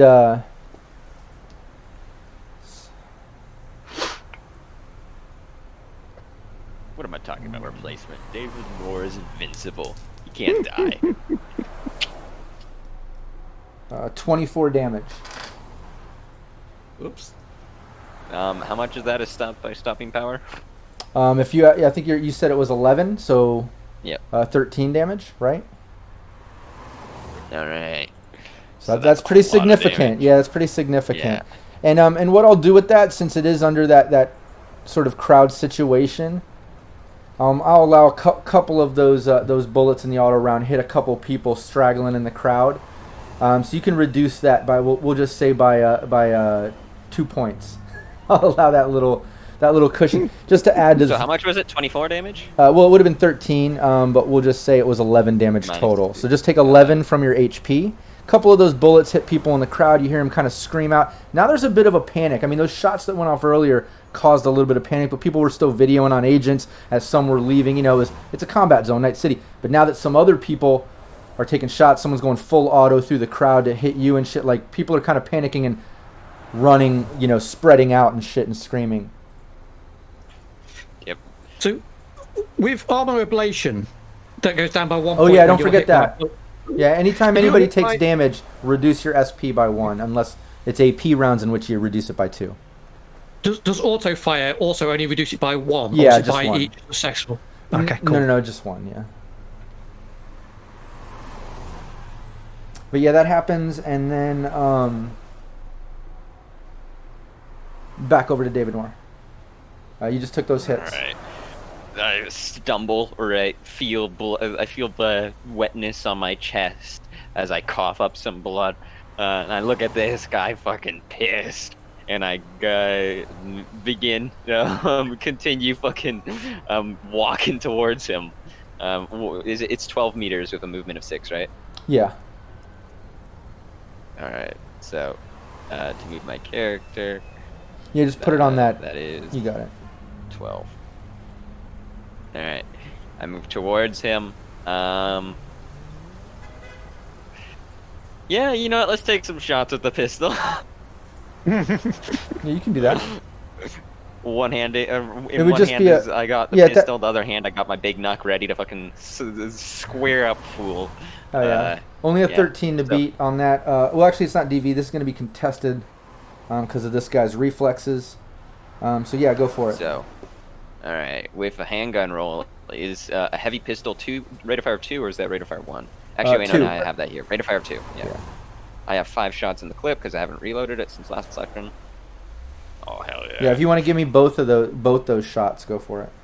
Yep, 30 and a 22. Crit 22. Yeah, I think 15. actually both of those Yeah, are both crits. hit. Both hit. Give me both damages. Yeah, he tried to dodge it, but you just walked right up. Pop, pop. Alright. But yeah, you hit him. It looks like the bullets kind of thud, but don't really break through his armor jack or whatever he's wearing. And I continue forward, right? You know what? Now, fuck that. I continue. I throw the pistol back in its holster, and I punch my fist into my hand, right? Like I'm about to teach this guy a lesson with my big nut on my cyber arm. All right, nice. All right, that's my turn. Yeah, you do that. At that point, basically this you hear another huge shot go off from the rooftop. That sort of sniper round, and it hits the car. It looks like this shot was towards Gato and Pixie, but it basically you like the hood of the car basically dents and chunks fly off of it. He's basically damaging through that cover.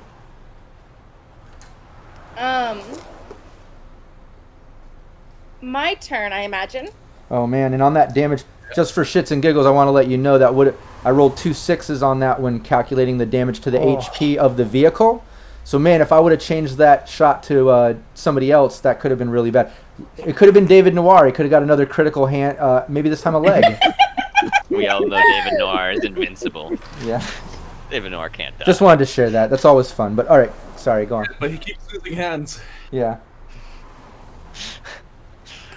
Let's But, see. yeah, that goes off. Pixie, your turn. For a move action, would I be able to put in a different set of ammo? Or Yeah, you it can- has to do... Oh, that would be an Okay. action. Yeah. Okay. I'm not going to do that yet, then.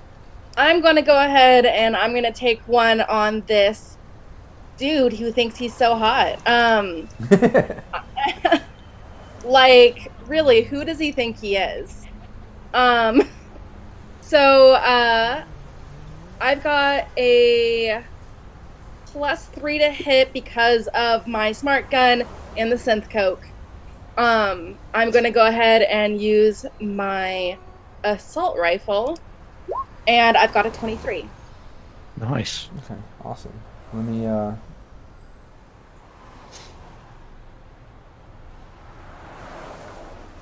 Oh, yeah, that's a hit. You just got to beat a 15. This is on the DD. So, yeah, give me the damage. Awesome. You hit the guy on the roof. That was the guy you were shooting at, right? Yeah, the guy on the roof. Okay, yeah. Cool. I want to make sure I knew that. He takes 20. Nice. Awesome. And then I make sure that I'm back undercover. Okay, 1 second. Let me just do this math real quick. 13.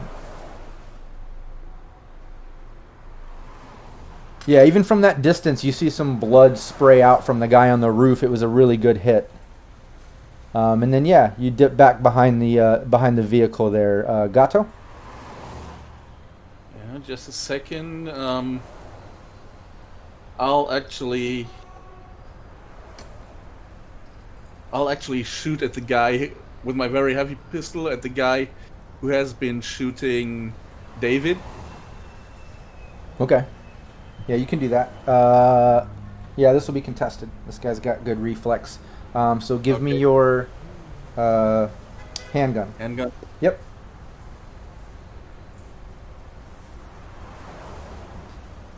It's a hit.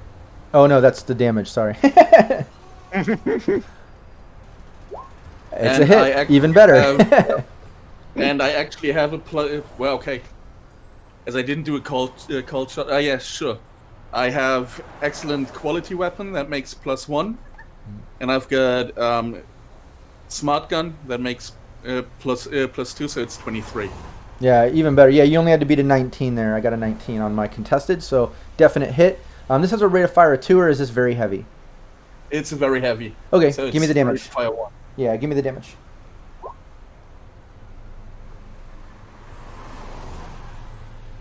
$13. Nice. Yeah, you see, little bit of damage. This guy actually hurt him a little bit. Not a lot, but a little. Bodach. So going to go Pathfinder first of all. Yeah. Damn, you're doing awesome with the interface rolls, man. You're on it. Yeah, you can see this is a kind of a basic sort of city system. It looks like on the next level,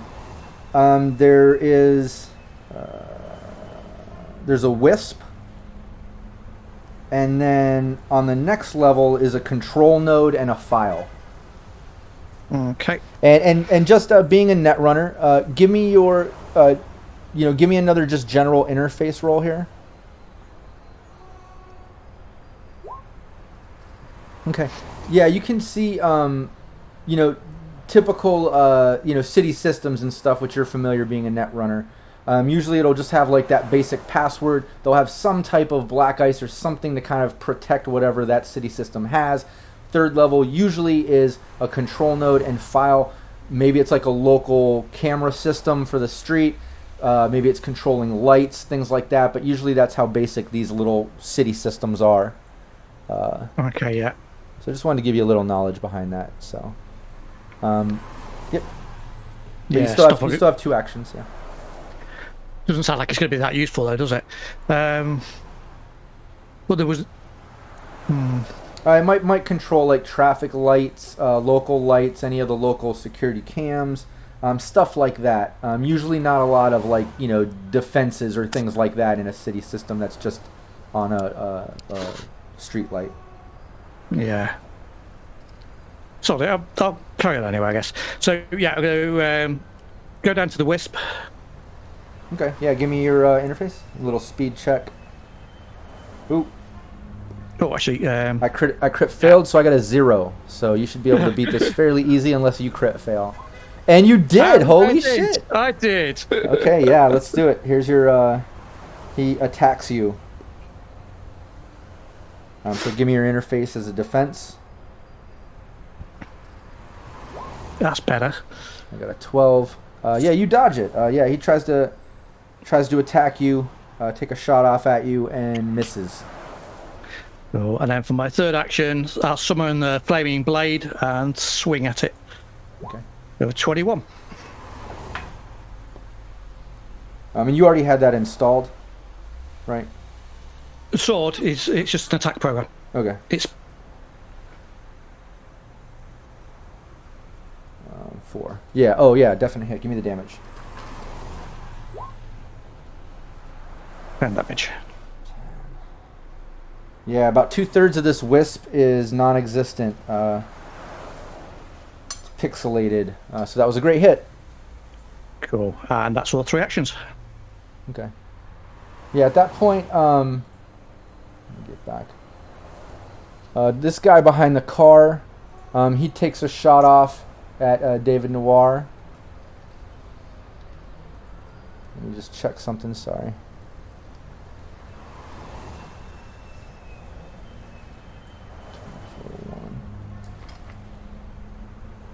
Yeah, he goes suppressive fire. We'll just say he goes suppressive fire as people are clearing out the area. And what's up, Big Val in the chat? My wife is in there. Dimitri, what's up? Just wanted to catch up on that. Been in the game, didn't check on the chat. But yeah, David Noire. Since you're in view, everyone else is behind cover. I gotta have his guy. Yeah, give me your concentration roll versus this. All right. David Noire doesn't roll low. Yeah, you just got to beat a 14. Yeah, you killed it, man. 28. You crit success that. Yeah, he goes in full suppressive fire. People in the more people in the crowd scatter as if they weren't already, but they're terrified. His partner, who's fighting with you, and you aren't even phased. Bullets are whipping past, but you guys are all keeping your cool. It's at that point that the other guy kind of like takes a step towards you, dropping his submachine gun. He just drops it on the ground, hell yeah. and pulls out. What does he have? Where is it? I roll up the sleeves. Yeah, Wolvers. Yeah, he pops out some Wolvers and takes a couple swings at you. So give me your evasion and give it to me twice because he takes 2 swings at you. You got to beat 19 on the first, 17 on the second. Dodge that shit Matrix style. Yeah, and it goes to the defender, so you dodge both. He takes a swing at you, both swings. You dodge them. Luckily there. David Noire, your turn. Oh, I'm going in with some punching of my own. So, brawling check? Yeah, you don't have martial arts? I don't. What do you? You're not using a weapon of any? You said you had big I'm knucks. using my big knucks. That'd be melee, Oh, wouldn't it? Yeah. It's a Alright, cyber my weapon. first melee 22. Does big knucks have a rate of fire too? He does. Yeah, give me both. 17. My second melee. 17 and 12. Yeah, both hits. Nice. Give me the damage on both those.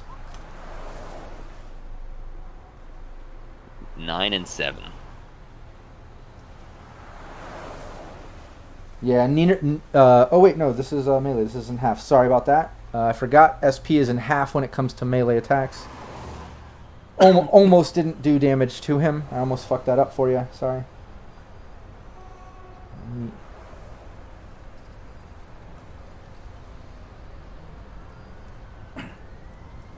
Okay, cool. Why can't I have just 10 minutes to myself? Yeah, it definitely does its damage. Cutting through the armor there with these knucks, the damage goes through. You even knock a tooth loose. You see that pop out. He spits up some blood.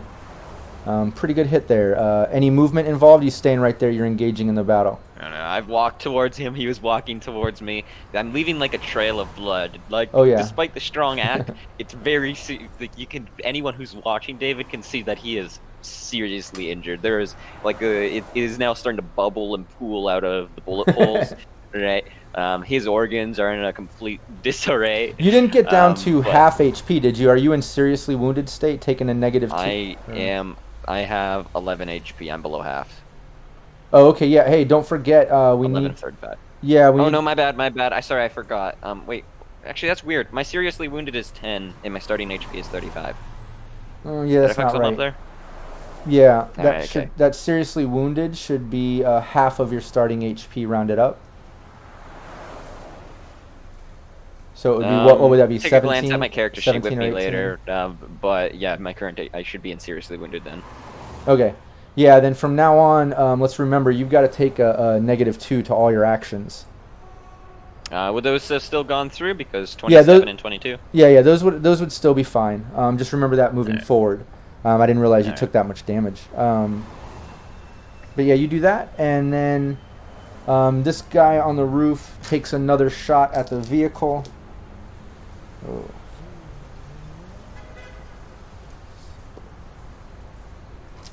Yeah, the vehicle, you see just a chunk of the roof just completely shatter from this hit as it tears through, and Pixie and Gato, for the most part, both of you are exposed. This vehicle is going to provide very little cover next round. So yeah. Or now for you, sorry, Pixie. I say to Gato, for future reference, can you use an assault gun? I can, but not as well as a handgun. Good to note. And I say, I'm gonna go save our rocker boy. And I leap over the remains of the car, switching my points in combat awareness to fumble recovery. And I move the distance over here. I think that should be about where I'd end up, right? Yeah, what's your movement again? It's 8? Yeah. Yeah, you can pretty much make it, right next to the guy.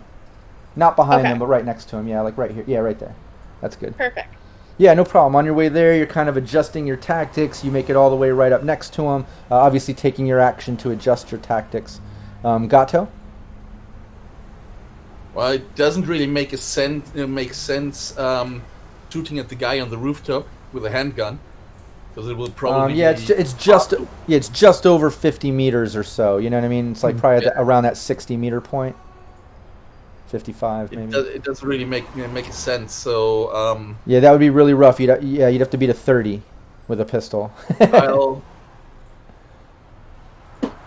I'll move my 12 meters, like to here. Damn, wait. What's your movement? 6. Okay, so you move 12 meters, yeah. Yeah, so I can move to all the way anywhere 12 meters away. Like a bit behind David Noire. Yeah, you can get right to there. If I want to shoot into this combat, how does that work? Because you use your movement to go up there, and now you can take an action. You can shoot either one of those guys. The other guy isn't behind the car, and the other guy's standing right there. And you can see the sniper. You can shoot any 3 of these guys, whoever you want. Yeah, I'll actually shoot the guy who makes sense to be shot, and that's the guy who's fighting David Noire. Okay. Because here I'm in optimal range. I'm beating his ass. He's like, I got this. So it's like a DV of 13, actually. Well, this is Well, contested. This guy's contested. This guy has good reflexes. I'll just shoot him. I'll not make a cold shot. I first thought about making a cold shot, but I'll just shoot him like that. Yeah, go for it. You got to beat a 16 contested. So let's see. Where's that? Nice, just beat it. Give me the damage. Yeah, +2 because of the because that's the, right. The weapon, the smart gun. Smart gun, and what was the other? Because it's high quality. Yeah. Yeah, give me the damage. 18. Oh, nice. 18. Let's check. And 2 6s. Nice.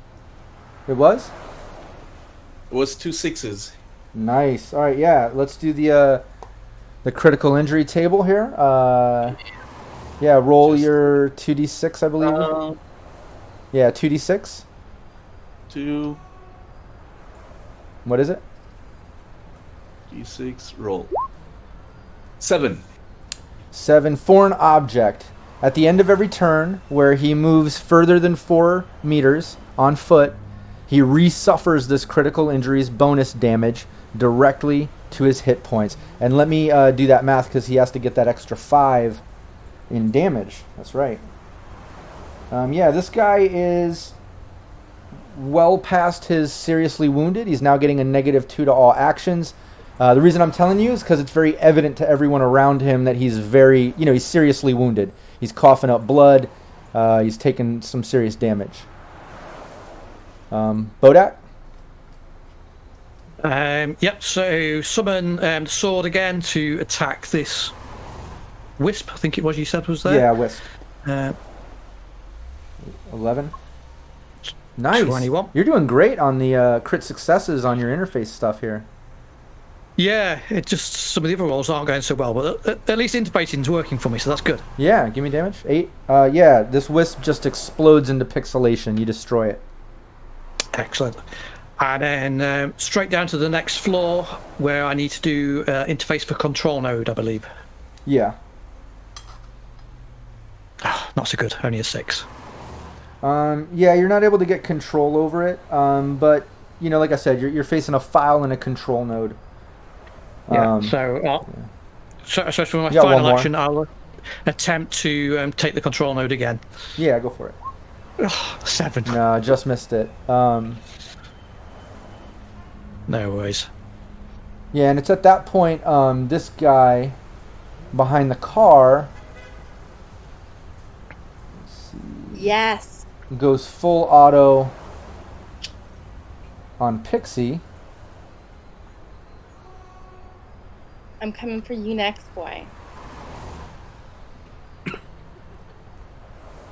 And it's a hit. But it's not that big of a hit. Let's see what the math turns out to be. Oh, okay. 18 damage. I did pretty decent. Didn't do good on the multiplier, but did good on the damage. So 18 damage. I don't know what your SP is. But he goes full auto on Pixie. 11. Alright, so... Yeah, deduct that. Don't forget reduce your SP by 1.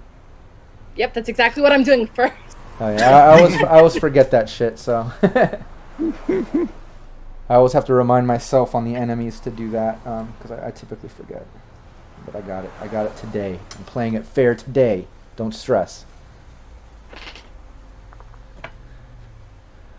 Yeah, and I just wanted to, while you're doing that math there, I wanted to back up and just reiterate. I don't know who commented it, but somebody pulled like that Grinch line from The Grinch That Stole Christmas and was something like, and David Noire's ego grew 3 times that day, or something like that, 3 times the size. I love that comment. I do. I love that. That's why I wanted to say it. Even I don't know who said it because it's not on my. Dimitri, it's great. Yeah, he's in our server. Dimitri, okay, he's in yeah. one of my games. That shit was funny. Yeah. Okay, cool. Yeah, you took that damage. Well, I guess not cool for you, but cool for him. You took that damage. David Noire. Oh, wait, no, sorry. And the guy in front of David Noire, he does another swing. Square up. Yeah, he does another swing at you, David. Damn right he does. It's only a 14. Let's do another one. You dodge the first swing. He does another one. Ooh, 16. Nice, you dodged both. You're dodging. Oh wait, no, that 14. Oh, -2. Yeah, I forgot So, the -2. 16. I think it's both dodges. Oh Anyways, yeah, though. yeah. There's still a miss. That was only a 14. Yeah, you're doing good, man. You're lucky. Without even using luck, you're being lucky. Yeah, you dodged both of those, and now it's your turn, David. I'm gonna go ahead and go in for another overhead swing. Oh, actually, wait. Can you do a called shot with brawling? Well, you're doing melee, Yeah. and Oh, sorry, my bad. Melee. Yeah. Can I do a called shot melee? yeah. All right. Can I call a shot to his head? What is the minus for that? 8. -8. Oh, that's pretty intense. Yeah, it might be a time to put some luck in there if you're gonna do something like that, you know. Yeah. I have 6 luck. Is it like 20/20 where I can put it 1-to-1? No, I yeah, have pretty. 6 luck. Yeah, it equals 1-to-1. Yeah, whatever luck you put in gets that bonus. Yeah. All right. So I'm gonna go ahead and put 6 luck into my -10 if I include the serious wound. Right. So I think I'm at a -4. If you put 6 luck, you're just at a -2, right? No. Oh, yeah, -4. I forgot you're on that seriously wounded. Yeah. So yeah, you're looking at a -4. All right. I'm bringing my brawling from a 6 down to a 4, so this is factored into the roll. That's 13. I got a 14. All right. And my second one is a 14. Okay, let me check. Ooh, 13. It's a hit. Ah! Oh shit. I swing back at this guy. It's blocked, and then my second strike. What does a called shot to the head do? Is that double damage? Yeah. Yeah, just give me the damage. Alright. 10. Not doubled. What did you say? 10 without modifiers. Oh, yeah, exactly. Okay. Let me just do the math real quick. There's HP. SP.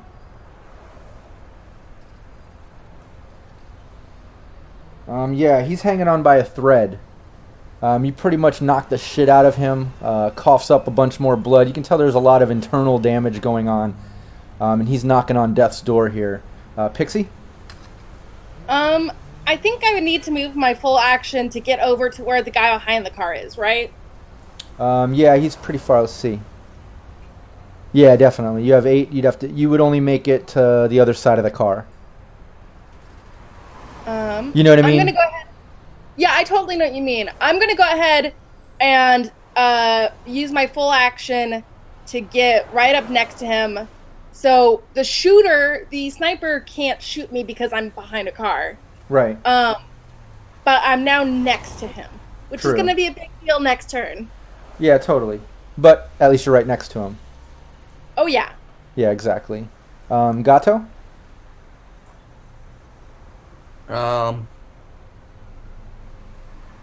Yeah, let's finish off that guy who is with David Noire. Mm-hmm. Yeah, give me the. So I'll just shoot him. This should not be. I crit failed on that.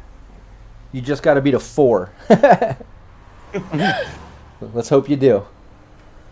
This could finish him too. He's hanging on by a thread. You can tell. No, just a second. Oh damn! Even with the crit fail, you nailed it though. You got it. Give me the damage.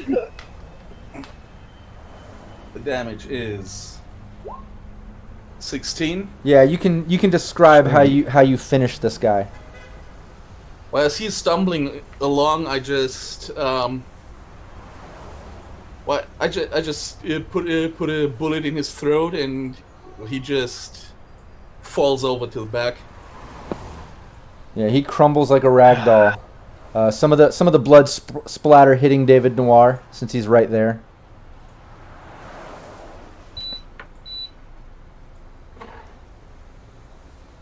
Okay, And cool. Any movement or anything? You still have movement. That's what I meant. I still have a movement. If I run past David, can I pull him with me?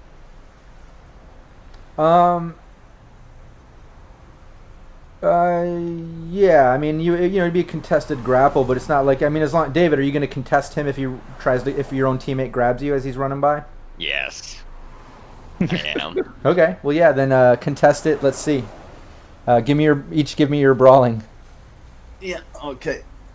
I like playing. Playing David, but Jack's playing David true. You're role playing him well because it's like even when he's trying to save you, you're playing him the way that he's supposed to be played. 2020. Oh yeah. Woo! Equal roll. What does that mean? Yeah, 2020. Equal roll means you won. Yeah, it goes to the defender. So yeah. Goes to the defender. So Gato, you're running. I push him off me. Exactly. Yeah. There's still people to kill, and I crack my knuckles. Adrenaline kicking in, giving him strength. I just wanted to run like over here where we are much more difficult to be hit by the sniper. All right, cool. Yeah, you make it that way. I was just laughing in the chat at my wife Val saying about sending Raven up there, saying we could actually use Raven's help because she plays Raven the solo in our ongoing game, so that's funny. But yeah, you easily can run over there. You try to grab David unsuccessfully, brushes it off, telling you there's still more people to kill. But yeah, you run over there. You're still in the view of the sniper, and in fact, he takes a shot off at you.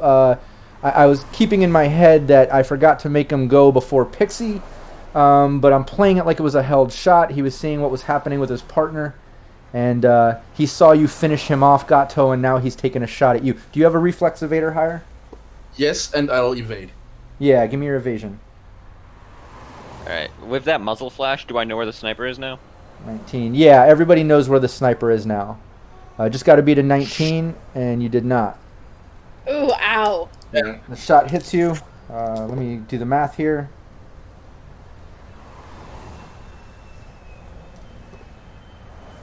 Only 13 damage. I don't know Okay, what you subtract your SP. Oblate. And it's 2 damage, and not bad.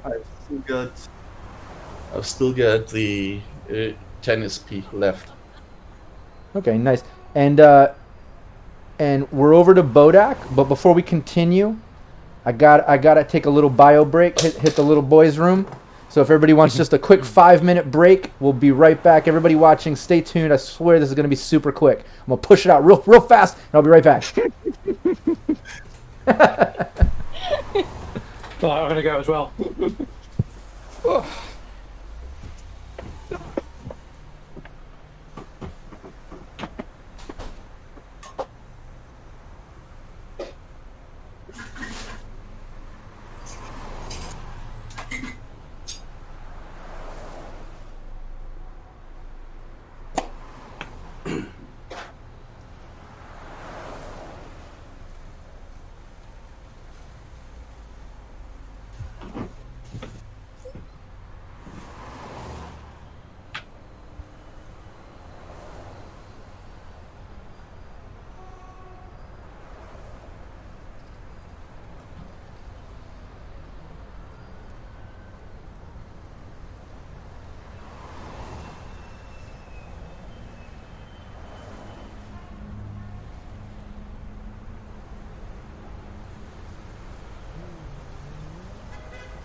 Alright, I'm back. And I've got myself a snack. Come here. Starving.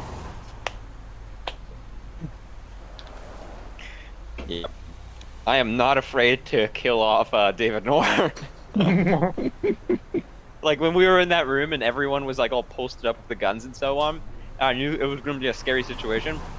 If Rob pushed us into a situation where we had to like kind of surrender or fight them or surrender, like, and it just, one of those weird, like, not weird, but one of those kind of like intimidating, okay, you gotta back down here, you gotta learn your place, or you're dead. Yeah. I was ready to kill off David Noire there. I was going in. No matter Dude, what. if they had started firing on us, Pixie would have been there with you. Yeah, I wouldn't. Bodach wouldn't have pushed it because I say he was freelancer, so it was no skin off his back. But if they attacked, I would have gone full in. I'm like 10 against 4. These are odds I like. Yeah, That's my favorite part. They had to bring in that full tactical squad just to fire us. yeah. And we even made the human perception checks to make sure. Okay, I'm back. Stop talking about me. Hello?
Vix of that. Hey. As well as I haven't really been healing each session, right? Properly. Yeah. Hey, I've can you set up a guys see and hear me? spreadsheet which I'll happily send to you that I use for skills. Yeah, we hear you. Yes, you're back. Yeah. Okay. You back, Rob? Yeah. When I came back, for some reason everybody was frozen and I couldn't hear anybody. But I saw in the chat you said it wasn't frozen, so I just restarted my Discord and we're good to go. All right, let's hope the it'll show up fine in OBS. Let's go for it and see what happens. Hey, everybody can see us. We're back. That's funny. Reservoir Painter says good time for Discord to play up during a break. Yeah, it was, Always. yeah. You know, things always happen. You know, with streaming and doing this stuff and multiple video feeds and all that shit. Nothing's ever perfect. But yeah, at least we're back. We can continue on. I think we left off Bodach. Yep, so I'm on this control node, which is causing me some aggro, so I'm going to give it another attempt. Yeah. I will not be beat by a municipal lamppost. Nice. All that shit talk made it happen, dude. You got it. Those are the words David Noire lives by. Yeah. Yeah, you get into the control node. Sorry, my earbuds are only coming in one side. Yeah, you get into the control node, and you can basically see that you have control over the localized traffic lights, the localized street lights, which is basically what's in vision. You can see some of the localized security cams for traffic. However, it looks like half of them aren't even fucking working. Combat zone. Other than that, there's not really much else in there. Probably the only thing that's really functional are like the traffic lights and lights for the most part, half of the cameras. Okay. Just because I know that Gato is going to enjoy doing this stuff, I'm going to try and see if I can put the security feeds through to him so he can record all record everything that's happening on this street. Okay. Yeah, if you want to do that and like send the feed And you can even backtrack. I mean, there's a file there. You want to give me another interface? Yep. So I was just looking for a dice on my table. Why am I doing that? We're just gonna up our rep this session. Is all we're gonna do. Yeah. Yeah. Oh, No, you're not able So- to get into the file to really get to the footage itself to send the to resend what's been done. You can send current feed. Give me another interface roll. This will be for the virus to send that. We'll say to Gato's agent. okay. I'm going to put 2 look into this. Okay. Nice. So that'll be 18. Badass. Yeah. Instantly, the feeds. You get a ping to your agent Gato, and you see it's from a number you don't recognize, but you see Bodach, signed on it or whatever, so you know it's from him. Okay. So I'll open it. I mean, I've got an intern agent. Yeah. Internal. And so Yeah. I'll let it display on my Chiron. Yeah, when you open, you see it's, like I said, the security footage of the area, so you can see, everything that's going down, but from, different angles. Like you can see from back over here, you can see from the light pole over here, like a side version. You can see from this one here, which actually is giving you sight behind the car. You can see Pixie over there, with that other, assassin-looking guy. But yeah, you're basically getting the camera footage of the cams that are still functional. Yeah. Download them. Yep, you Save. got 'em. Get them good. And there's still a chance, Bodach, if you do get into that file, you could jack and send the previous, so you would get the whole scenario of what just went down. You know what I mean? Not just moving from here forward. You know what I mean? Yeah, that's what I'm saying, because I've used my 3 actions, but I was going to attempt to get that file again next round, and then obviously cloak and log out, so I'll do that when it gets back to me. Yeah, that makes sense. Okay. So yeah, back at the end of the round, now we're over to the assassin guys. Before that guy takes his move, this vehicle, the guy who is driving this vehicle, basically peels out. When all this shit goes down, and Pixie, when you end up, jumping around that car and running over there, basically top speed, after his buddy just got killed, he basically peels out and takes off when all that shit goes down. And then the other guy who you ran up next to, he basically drops his submachine gun, pops out some wolvers, and takes a couple swings at you when you get up on him. You. What direction does that guy drive? He peeled out and went the way he came from, the way you guys came from. Okay. Yeah, he's basically taking off. And yeah, give me your evasion. You have reflex 8 or higher, so give me your evasion. An 11 and a 17. All right, I got a 16 and 19. Yep. So he hits on both of those. Yeah. Hold on. And then, for the hell of it, give me your perception while you're at it. 2. Oh.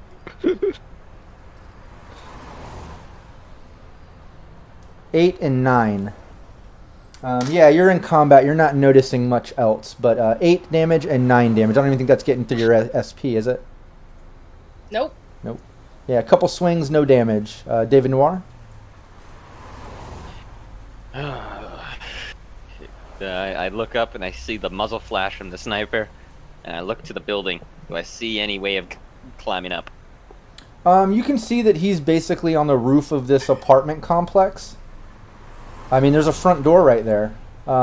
There's people kind of gathered up on the stairwell and around the door. They have the door open, and you can see like residents, like everybody's watching all this shit go down. You know what I mean?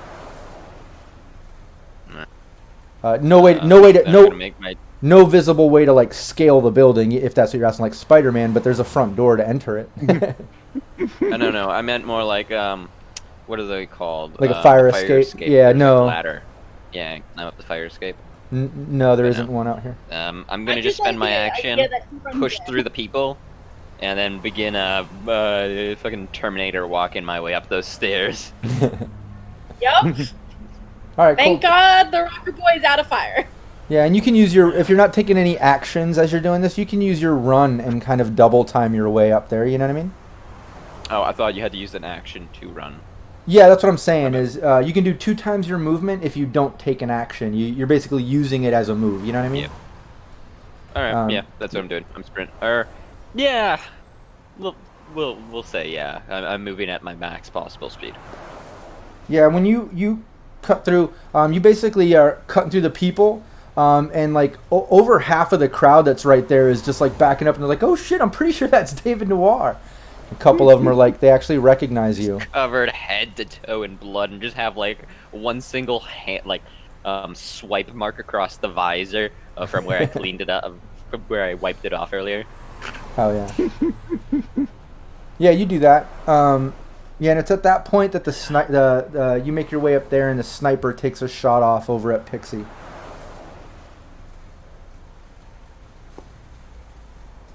Just got to beat a 15. Your evasion. Let's see. I think I am going to use some luck, just because I don't want to take damage from that. So I'm going to go ahead and use 2 luck. Oh, not that I needed it. Yeah. But 23. Hey, better safe than sorry. I'd rather be safe than sorry. Yep. I agree. That was a safe move. But yeah, you dodge it. Bullet just whizzes past you, leaving a mini crater in the road. And now, Pixie, it's your turn. I grin, and I aim my gun up at him. And I giggle as I shout, "Nah, tag, you're it!" And I fire off a round. Okay. 25 to hit him up on the roof. Oh yeah, you hit him. He takes 16 damage, and then I tap the buckle on my skirt, and I spin around. With this spin, I activate my Viper Blade combat skirt, which requires no hands to use. I just twirl and I spin, and anything this hits in anything around me, anyone who's next to me, will take damage. And by damage, I mean it's not going to pierce their armor, but they are going to get hit with biotoxins. So, I'll go ahead. Yeah, and just to back up, this was invented and fabricated item, so everybody knows. This is some stuff that was worked on in between sessions, but now it's kind of a reveal to everyone that she's wearing this weapon. And just to back up a little, when you took that shot off at the sniper, when you hit him with that round, he pretty much like fell down. Can't tell if he's dead or alive, but he definitely backed away from the edge. I mean, all we need is David to go up there and kick his body off the roof. So. All right, nice. Well, yeah. It doesn't really matter if he's dead or not. All right, well, give me your melee. All right. And the way we work this, because this is hands-free, is that she can slide it in even with like a range, but it's like a rate of fire of 1 or something. I think we had to balance it. Like, we made it a little balanced. I would like to say I balanced it with my husband. Yeah, so Cody himself was involved, so we can assume it's fairly balanced. Yeah, that's a hit. He didn't evade it. Give me your damage. Railgun keyboard. That's what's got to be next. Only 1d6. So not much, but he then has to see. It's not even going to get past his armor. It's a 1. Yeah. But he now has to make a resist, drugs, and torture roll at a DV 15. Yeah, he passed it. Oh, I'm gonna get him next time. Oh yeah. Yeah, it sliced in, didn't do a lot of damage, didn't really break flesh enough. He no luck there. We'll say that. Gato, you see all that shit going down, impressed by her new skirt? Actually, I don't have time to watch that show, so I use all my action to run inside. And as far if I see where the stairs are, as far upstairs as I can. Yeah, when you go in, there's stairs and there's an elevator. And the elevator is actually open. It's available to hop in the elevator if you want. Okay, then I'll go into the elevator and. Yeah, elevator Try will to get get you up there probably in about 1 round, whereas like if you took the stairs, it might take a few. We'll just say that. Yeah, I'll take David the Noire elevator. is like terminating up the stairs. You find him soon after you reach the top. You're like, okay, you want to kick him off? Well, and it's also going to take more than just a few seconds for the elevator doors to close when you press roof or whatever. So by the time we get to David Noire, he would have a chance to hop in there with you. I'll allow that. Yeah. But Bodach, over to you. Yeah, so I'm going to attempt to get in this interface on the file, so ID, I guess you call it. Just got to beat an 8. Oh, for God's sake. You son of a bitch. Okay, try again. It's the luck of the dice. Yes. Nice. Thankfully. We'll give it, even though typically to the defender. But this is just a password. We'll keep it nice and flat and allow the progression of this damn game, Bodach. You gotta have a win here. So just grab that file, give that to Gato later. We won't tell you how many attempts it took me. I'm going to go for eraser to cloak and hide my access. Go for it. That's better. Nice. That's a great one. Okay, cool. Yeah, you drop the cloak. Good to go. Cool. And that's 3 actions, so that's... Yeah, this guy over here, he takes another couple swipes at you, Pixie, with his Wolvers. He's fully engaged in melee combat with you. You just got to beat a 15 and a 13. Okay. Evasion. Nice, yeah. Dodge, making him look like a chump. Those were great. Is one. Yeah. And David, unless you have something else in mind, you can totally hop in the elevator with Gato and be up on the roof in the next round with him. I slip into the elevator, right, and just quietly fuming there, right? Yeah. Just breathing. Probably a little ragged breathing. Yeah, you hop in there. Elevator music turns on.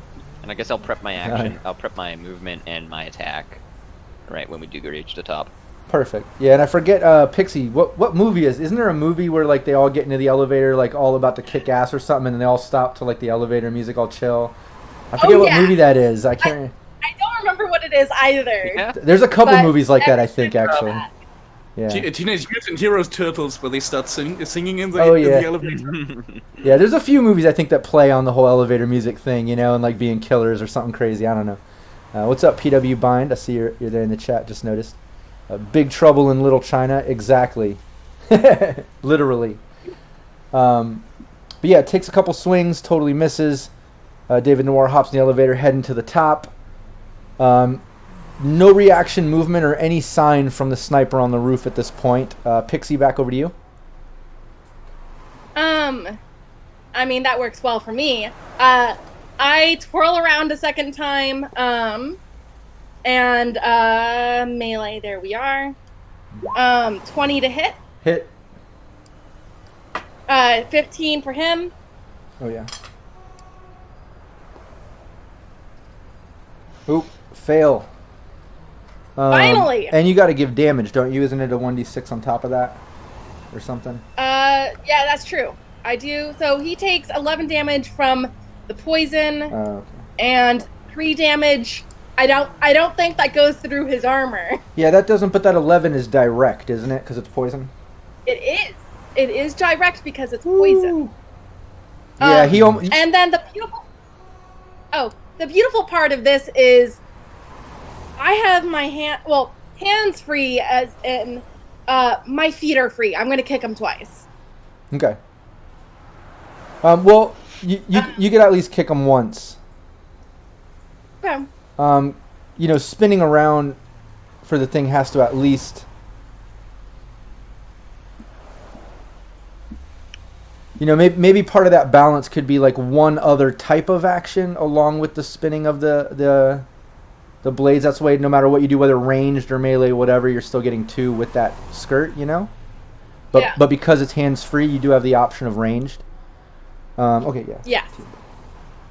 Oop, hit. All right. And he's gonna take 10 damage from a foot. Ooh. You spin with the battle skirt straight into And that does- a spinning roundhouse kick. Oh yeah, that would look cool. Exactly. That would look badass. And that did us yeah, you can describe how you pretty much finished this guy because between the half SP and the damage you just did, you finished him. Woo woo. I twirl, I roundhouse kick him, and then as he falls to the ground, I bring my foot back down on his balls. Nice. Just to add salt to the injury. Exactly. Rub salt in the wounds, so to speak. Yeah, you completely do that, destroying him. And yeah, Gato. What we'll do is we'll combine Gato and David together and kind of push that towards David. That way it's kind of like a round and a half getting all the way to the roof. For the sake of that, I'm just adjusting the initiative. Bodach? I suppose just kind of disconnect, check out, and then start moving over towards... Well, I suppose actually over towards Pixie, because I can't see at the minute that the fight's over. So that must be about there. So he'll kind of run out to there, and I actually realise that Pixie's got it all handled. Okay, yeah, you get out there, you see that, and then back over, David Noire, Gato, you guys take that elevator up to the top, passing the top level, taking it up to the service roof or whatever. When you get up there, you basically see that sniper guy. You see his sniper rifle laying next to him. He's just kind of on the ground, coughing up blood and barely breathing. He didn't even notice you guys come out there. I mean, he's like, you know, one hit point, literally, away from dying. All right. Hey, Dick Breath. You got some things to answer for. He sees you, just like coughs up blood. He's just like, ugh. David Noire doesn't do stealth. Yeah, he just has his hands up and he's like coughing blood. Alright. Moving up to it. I'm just Give me. strutting up to that Why guy. don't, and Gato, what are you doing as David Noire is saying that? Are you saying anything or doing anything? I'm not saying anything. Okay. I'll just move up to that guy. Yeah, give me a Gato and David Noire. As you're walking up to him and David's saying that, give me a perception. This is a -2 to this. Mm-hmm. So I have 14. Nice. Yeah, it's not that difficult to see. And you guys notice, you know, Pixie tried to notice this earlier when she was looking at the guys, but so in the heat of battle, didn't even notice. Nobody has been noticing. But now that things are somewhat dying down, this guy isn't even holding his weapon. You're walking up on him, and you're actually noticing like a Petrochem guard logo on his uniform. These are obviously like hired Petrochem guns. Yeah, I'll make photos of that. But yeah, he's pretty much just... Yeah, you could do that. He's just coughing up blood like this, so whatever you guys want to say or do, you know... I want to walk up straight up into his face and grapple him. Yeah, easily. I'm not even going to Alright. contest that. Grab him by the collar. Alright. I'm gonna bring him in real close. I'm gonna say, "You can't kill David Noire." And then I'm gonna just throw him off the building with a push to his neck. Yeah, as you pull him in and say that, he actually coughs up some more blood, sprays on your face. Right on the visor. Kind of disgusting. Just dripping down the visor as I say that. Yeah, exactly. And there he goes, off the ledge. Splat. Down on the bottom. Actually right next to Bodach and... Yeah, that's enough. Actually, he was on that corner, so he would actually be right next to Bodach. If you look at where David Noire is and go down the corner of that building, you'd kind of be right next to Bodach. You know, it splatters, and you're even covered in more fucking blood and guts, as if the driver wasn't enough with the exploding head. Now you've got popping body blood all over you. Excellent. Bodach is covered.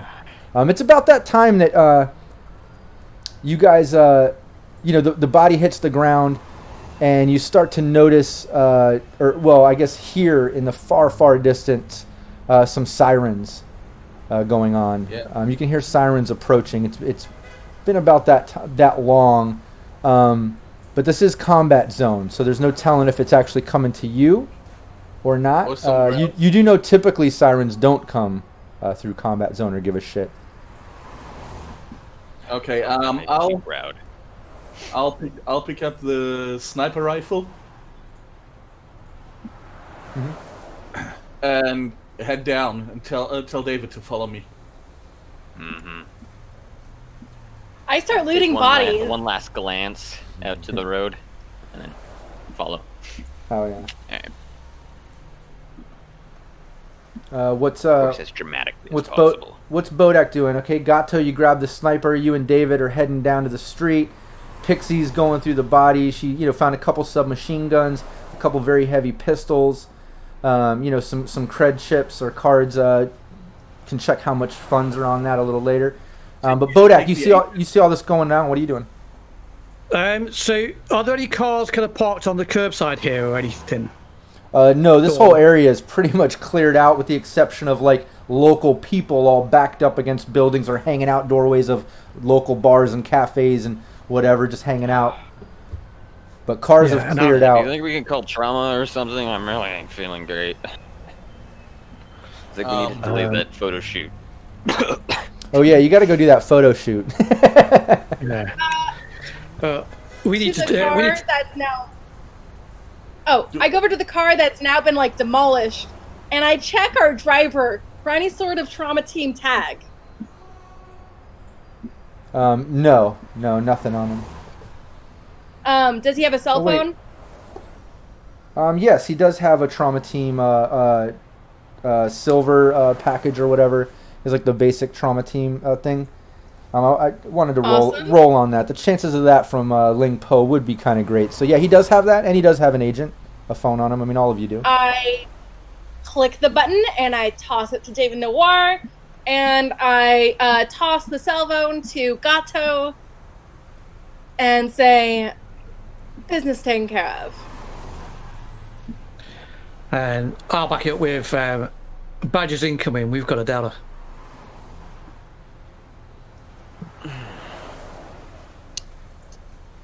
Well, what do you reckon? Do you think they'll get here within, what do they say, 6 minutes for anywhere within Night City? Or is it 12? I mean, yeah, we can time them. Yeah, and honestly, I think with trauma, it's actually even a little bit unrealistic. Just like backup, I think it's like a 1d6 plus something rounds, so it's even a lot less than 6 minutes. It kind of doesn't make sense. No. That's like their maximum time. Trauma in 6 minutes, or get your money back. Yeah. I'm not even gonna look it up, but yeah, I think we're right on that. But we can kind of, I don't know, eyeball or airball or whatever you want to call it with this. We'll kind of guesstimate on that. But yeah, the sirens are getting louder. Snap the card. Surprisingly, they like I said, typically might not come into combat zone, but these seem to be. Hey, Trauma, I've in the Trauma Team comic, they fucking go right into the combat zone. Trauma Team I know goes anywhere. Yeah, but those sirens have probably been at that corporate police. Yeah, the sirens were coming. Sorry, I mixed those up. Yeah, sirens were coming before you called for Trauma Team, and yeah, and definitely a different sound. Yeah, saying we know what. If the badges show up here before Trauma Team, let's just lay down some covering fire. I say to Gato, I'll keep them in the cars long enough. You think you can get a hold of anyone who might work with people we're trying to get to? You mean that, you mean Ling Po and his people? I nod. We should let the photo shoot know we're going to be late. Yeah. Okay. Do I get access to the agent of the driver? Yeah, and you have the you have the contact as well of Ling Po's. We'll just say his assistant. Okay. The Netrunner looking guy goes by Cater. We'll say you have that contact for Ling Po now for these gigs. That was Gato. Okay. Yeah, I'll send him a message actually. Yeah. Telling we'll be late. There was a setup, and send the photos of the Petrochem sniper that I took. Okay. Yeah, I mean, within seconds you get a message back from Cater, basically just saying Ling Po said get out of there. Okay. So we need to get out of here. Oh, Can let's do. just give a quick walk down the street. Trauma should be coming wherever this cart is. Yeah. Yeah. Okay. There's no point just facing up against badgers. So yeah, just kind of get out of this block as quick as we can. Okay. Yeah. Yep. I begin to kind of drudge my way forward. Yeah. With like a limp in my step. Yeah, we'll say Find a small trail of blood. Yeah. Yeah, cutting through the crowd, looking like a mess. But we'll say you guys, start heading that way up the street, getting a little bit away from this corner.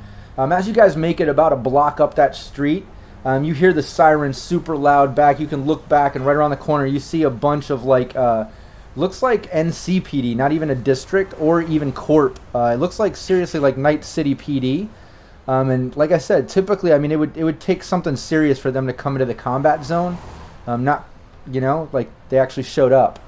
But they're over there, and it looks like they're going through the crowd. They're, either looking for people or questioning or whatever. But it looks like, a few vehicles pulled up, and they're doing that. I'm looking around for people who seem to recognize David Noire. Okay. Yeah, give me a perception check. Everyone does, obviously. 19. Yeah, going up You're going up the block here, you can tell there's not, nobody's really noticing him like they recognize him as a rock star or whatever. It looks like if anyone is glancing at you all, they're looking because it looks like you guys just got into some shit, Because don't forget, Okay. even the ones that didn't take damage are still covered in blood. You know what I mean? Yeah. I'm a little sad that we don't see any fans who we can take refuge with temporarily, but these things happen. And I start moving through smaller alleys away from big main streets. Yeah, that's what I'm going to look out for too. We still follow the main street, but I'm looking for smaller alleys or something like that, or smaller ways just to get in between the buildings, and get out of the big crowd. Yeah, you all can do that. You make it up probably another half a block before you find some type of alleyway that leads to another parking garage or something. And you kind of dip down the side of that, out of the view of the main street and main crowds of people going around and such. You're far enough away, the sirens, sound in the distance. They definitely aren't progressing. They're staying right where all that shit went down, investigating or such. But it's around that time you start hearing another set of sirens. Sounds very Trauma Team-like. Seems to be coming from a different direction, but heading in your direction, but coming from the north side of this map, we'll say. I say, I guess they're not underrated. That's a good thing. We send him away and we get ourselves a ride here. I mean, it's a parking garage. Yeah, I was just waiting to say that. So I'm going to see if there's a car here that I can clap to. Yeah, because Trauma Team won't take us. Yeah, there's definitely plenty of cars up in this lot. If you want to you're trying to break into something. Yep. Yeah, you can do that. There's a bunch of cars around. Nothing too fancy. It is combat zone. Yeah, plainer the better, to be fair. Just take something if they parked here. Yeah. If they parked here, they expect it to get stolen, right? Exactly. Yeah. It's a car loan service. Yeah, give me you have a pick lock, something like that? I do, yep. Yeah, give me that.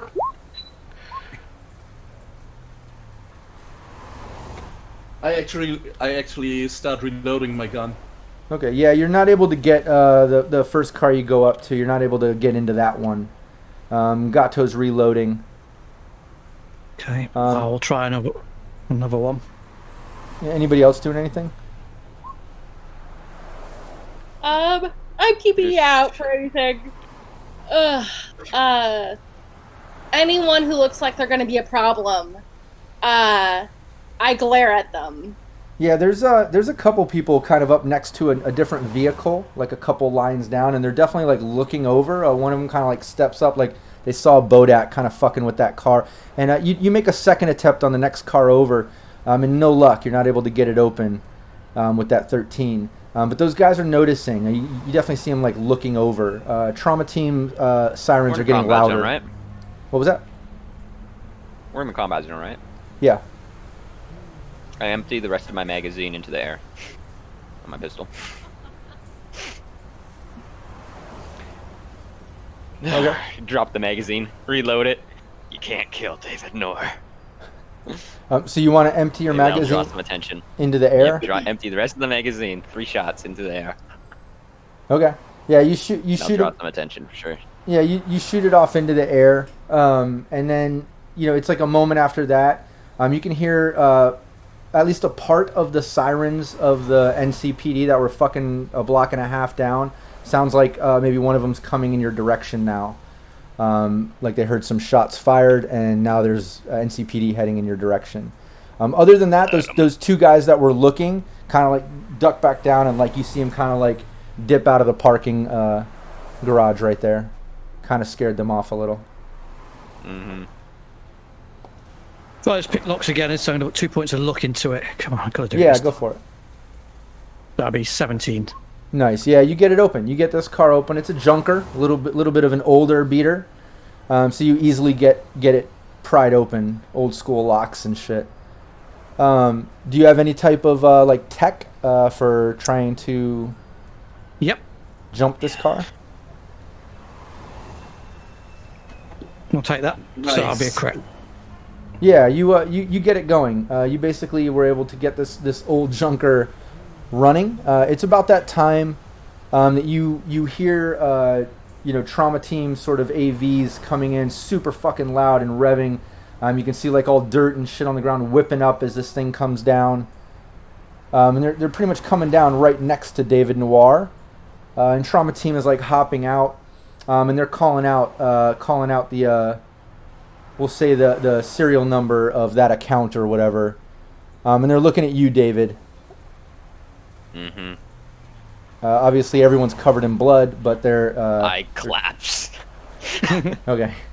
Yeah, when you. I just collapse. Yeah, it clearly lets. Give them a wave and then collapse. Yeah, that clearly lets them know. A couple of guys come running over and start dragging you into the trauma team AV as they take off. Now, granted, they might be checking that account once they get and they run it. Might see it's not yours. Might just charge you. Who knows what's going to happen? But they did take you. I have cash on me. I might be able to pay that off. I have at least on my person. I have 2,000 heads. Oh, nice. Okay. Yeah, they drag you in, and take off. The rest of you see him take off. You hear sirens approaching. Bodach just got that junker up and going. Slide across to the passenger seat because I can't drive. Let's get in the car. I say, Gato, why don't you drive? That way I can keep an eye out.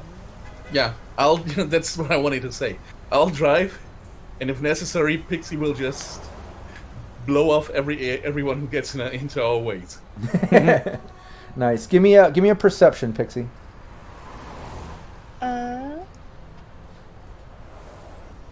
Nice. 18? Okay. Cool. Yeah. Coming out of this parking garage, you can totally tell that if you go, left down the alley and then right out to the main street, that'll put you on the other side of the block, opposite of where you're hearing those sirens come from.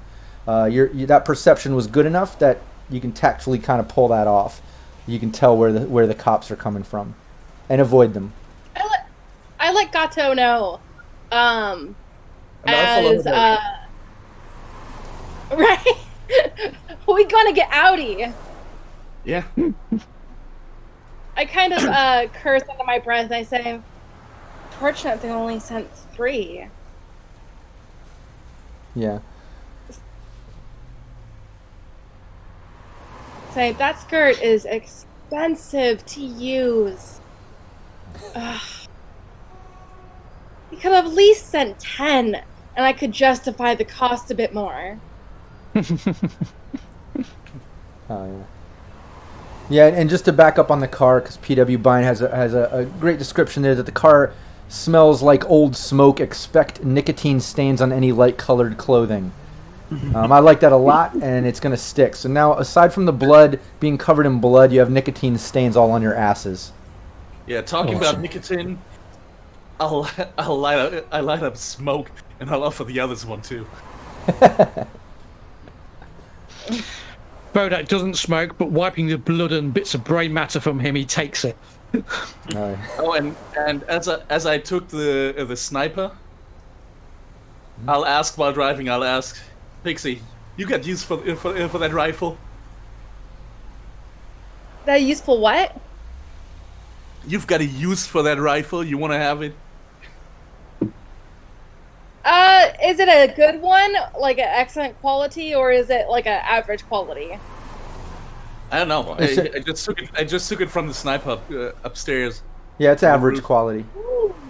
I checked for the sniping scope.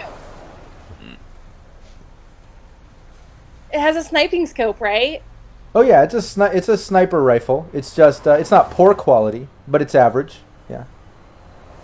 Take the snipe scope off of it and put it on my assault rifle.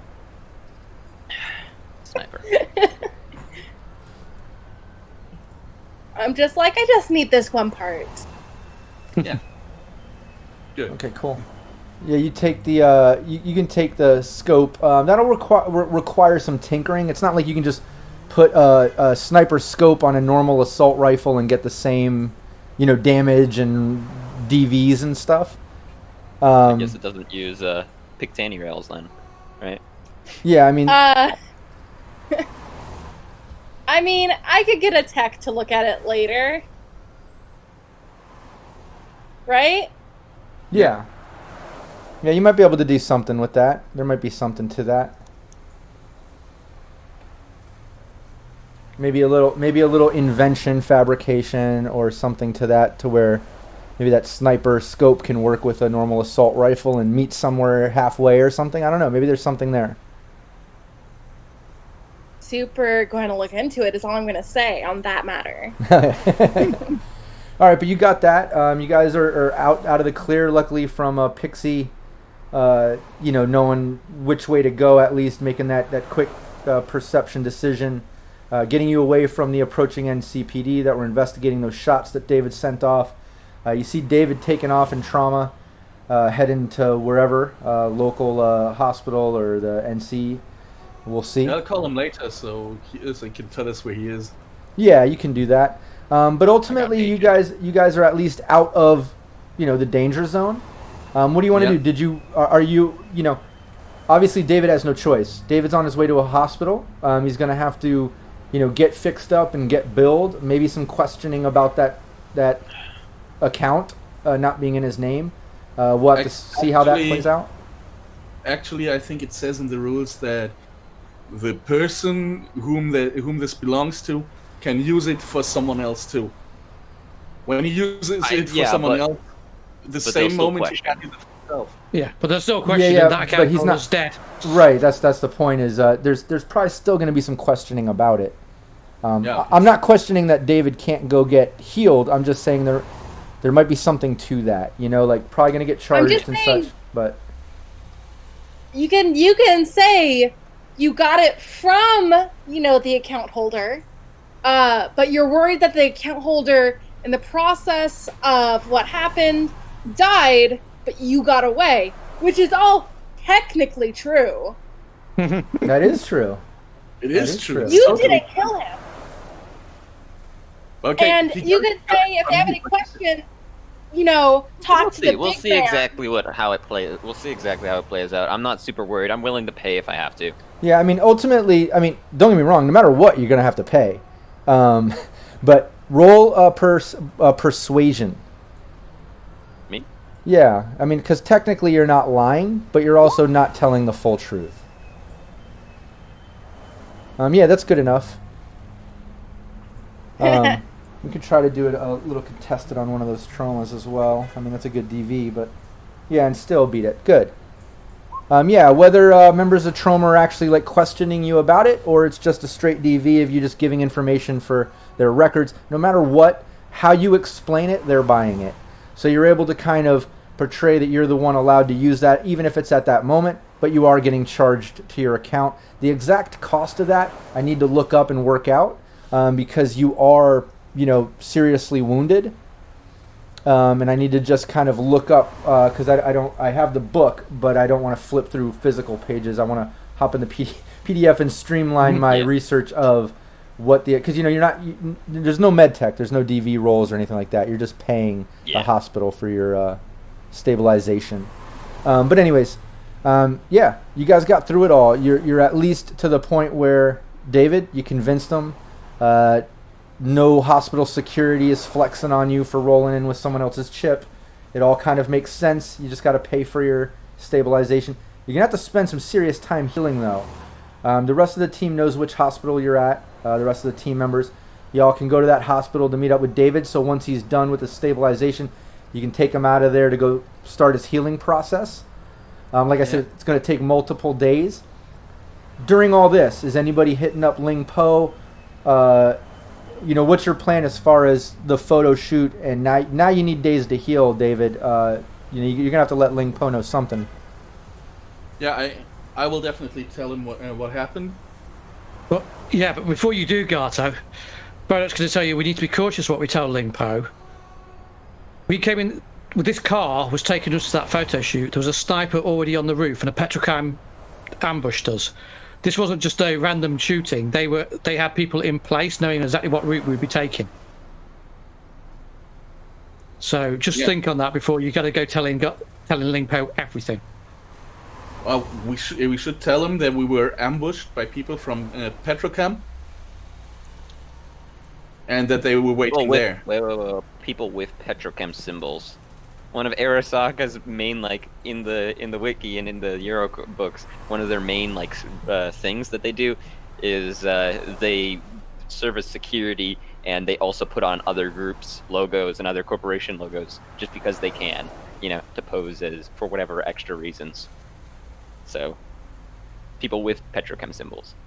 Yeah, it's pretty unusual to do a hit wearing your actual corporation's logo, because you're pretty much dropping them straight in the crap. Yeah, right. Except if you are 100% sure that you will get that guy. Well, I'll tell him just that way that they were wearing Petrochem logos, and that we were being ambushed, and as the sniper sat on the rooftop, they must have known the way we go, what way we had to go. Okay. So somehow they had to get that information. It can't have been from us, because we didn't know the way and we didn't know it before. So probably someone in his surrounding seems to have taught or given away information. Yeah, Cater, Ling Po's assistant, says, that's definitely not making sense. I mean, obviously we have a thing with Petrochem after yesterday's event, but yeah, that's not making too much sense. Let me fill in Ling Po. Let me tell him about the current situation, and how long is it going to be before David's ready for his photo shoot now? Well, do I know how long it's going to take? Well, what's your body, David? My body is a 4. Okay. And how many hit points are you missing? You're missing 24? Yeah.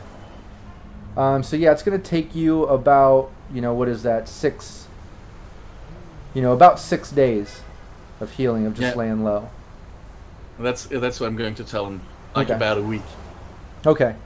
Yeah. Cater says, okay, fine. Then yeah, obviously he needs to heal. I'm gonna tell Ling Po we're gonna reschedule for next week.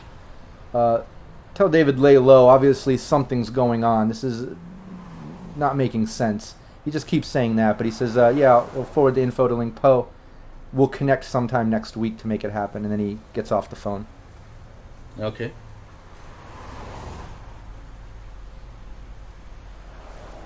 Okay. Well, I don't know about you guys, and I don't want your sympathy. I just need a little therapy.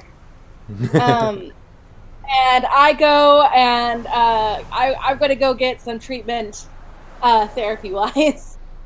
Okay, Yeah. cool. I'm the same. I want to get therapy, and also I'm going to, if I can, with that same doc, try and book in to get my whiplash sorted.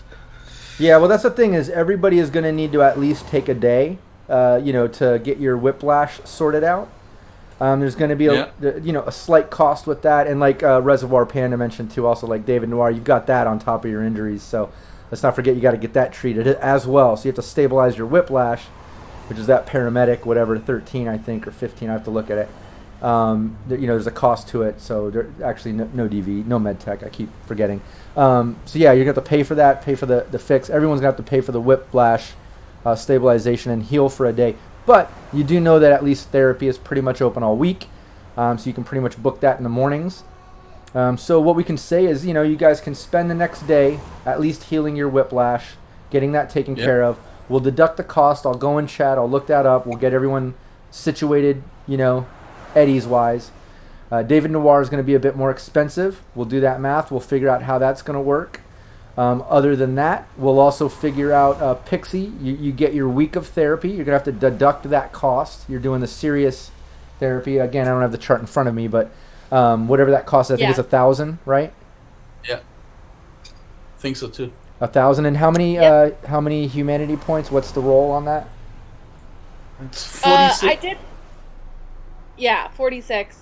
I did the math, and basically, after I do all the therapy, I get all the stuff installed, I'm going to be left at 8 out of 40 humanity.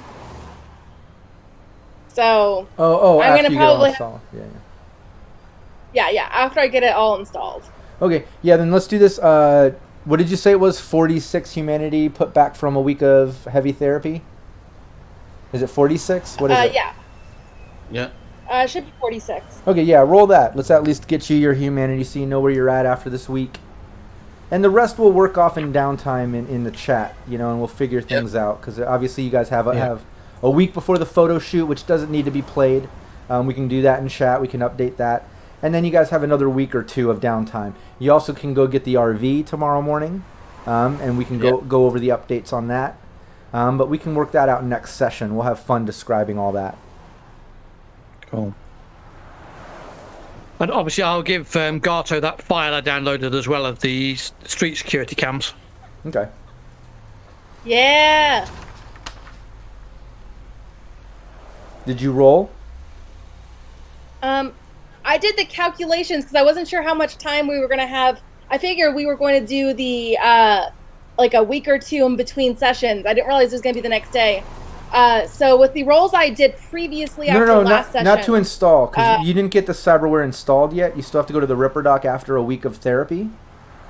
I just wanted to figure out the week of therapy, the humanity that you got back. I had gotten back, I think it was 23, I think is what it was. Because I rolled it and I did all the math last game to calculate out what I'd be at after all the cyberware. I know, but you didn't calculate the therapy, did you? I don't remember doing that. Yes, I did. I calculated out because I knew I was going to buy it. Oh, okay, and you already rolled that? Yeah. So I have the notes for once I have the cyberware and the therapy completed. Oh, okay. All right. Well, I would have preferred to do that together and see what the rolls were. Sorry. But I'll trust you. I'll trust it. I'm used to doing that like out of game because my GM is just like, go handle that. Yeah, no, that's fine. Go I was just personally gonna have you roll it just for fun, but no, that's fine. If you've already done that, then okay. After a week of therapy, if you were to get all that installed, which obviously would take the week after, you saying you already did the math of the gains and losses total, and you ended up with what? 8. Oh Humanity. wow, okay, okay. That's why I said I needed therapy. Yeah. So what we need to do is like you're gonna have to do before you install that shit. You've got to do even another week of therapy. Like you know what I mean? Because you're not even gonna be one. You've got to be at least a baseline of 3 on your empathy. Because if you go below 3, you get on 2. Things start to happen, and that's fine. You can do that if you want to play it like that. But then 1 and below is completely fucked. You know what I mean? Yep. So, a week's therapy is 4d6, yeah? Yeah. So, oh, you're joking. Oh, I get 10 whole points back. Or at least you raise up an empathy. Yeah. I mean, Lingpo paid us in advance, right?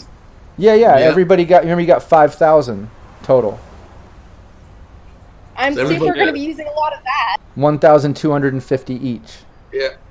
Was I just not paying attention to that, or was I not part of that? You were there. You were right Oh, there. my bad. The assistant guy with the clipboard handed the package to Ling Po. He tossed it down. 5K advancement. Yep. To prepare for And I have tour. 7,000 total. Let's just say it's going to be a lot of therapy. Yeah. And then we can also deduct. Your Gato, you deduct 500 for the RV renovations. Deduct the remaining 500, so total 1,000. Yeah. Okay. Yeah, and just to wrap that up, just for the sake of conversation, we can say you guys got the RV back. It has, drop down bunks. You took out the drug stuff, but there's a whole workbench there. So if you do need to like clean weapons, fix armor, you have a tech that needs to work on stuff back there, there's at least like a little workbench if needed. Yeah. Other than that, they also, let me see.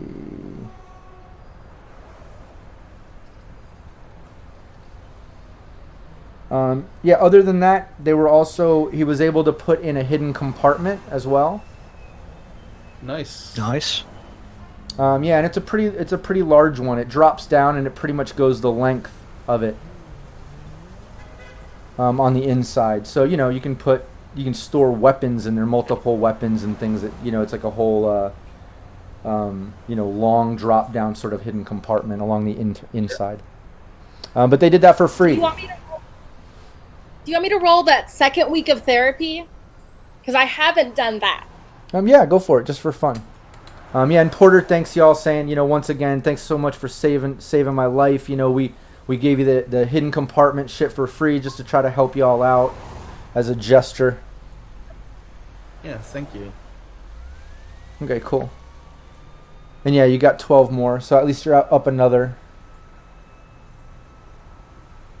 So you don't have to worry about me going too terrible yet. Yeah, you're only at what, 2 empathy now? Yeah. Yeah, you might have to spend that 3rd week doing therapy, and then figure out, from tour time, like some downtime during tour to get shit installed possibly, or right before you leave if timing works right. Because don't forget, you got that free install from the local Ripper Dock.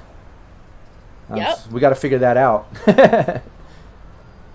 I'll probably keep my humanity as low as it is and take some of that cyber psychosis just so I can get the other stuff installed. Okay. Well, yeah, then what we'll do is we'll figure that out in downtime. I'll do a little bit of math on exactly how long the things you got would take and, what we need to do. But yeah, you at least got a couple weeks of therapy. You got the RV to the point you can live in it now. So now you're not having to pay rent in spots if you don't want to. I mean, it's not luxurious. No one has a private apartment or anything, but whatever. You guys got a bunch of bunks in an RV now you can at least sleep in. This is much better than my dumpster. Yeah, exactly. And you've got the you got that sniper scope. Like I said, you got the humanity back. You still have your cybernetics. You can hit up the Ripper Dock. Maybe on that 3rd week if you want. Be kind of borderline on that humanity shit. You're like, borderline cyberpsychosis, you'll definitely need to hit up some therapy as soon as you have downtime, whether you're heading on tour right away or not. We'll have to see how that works out too.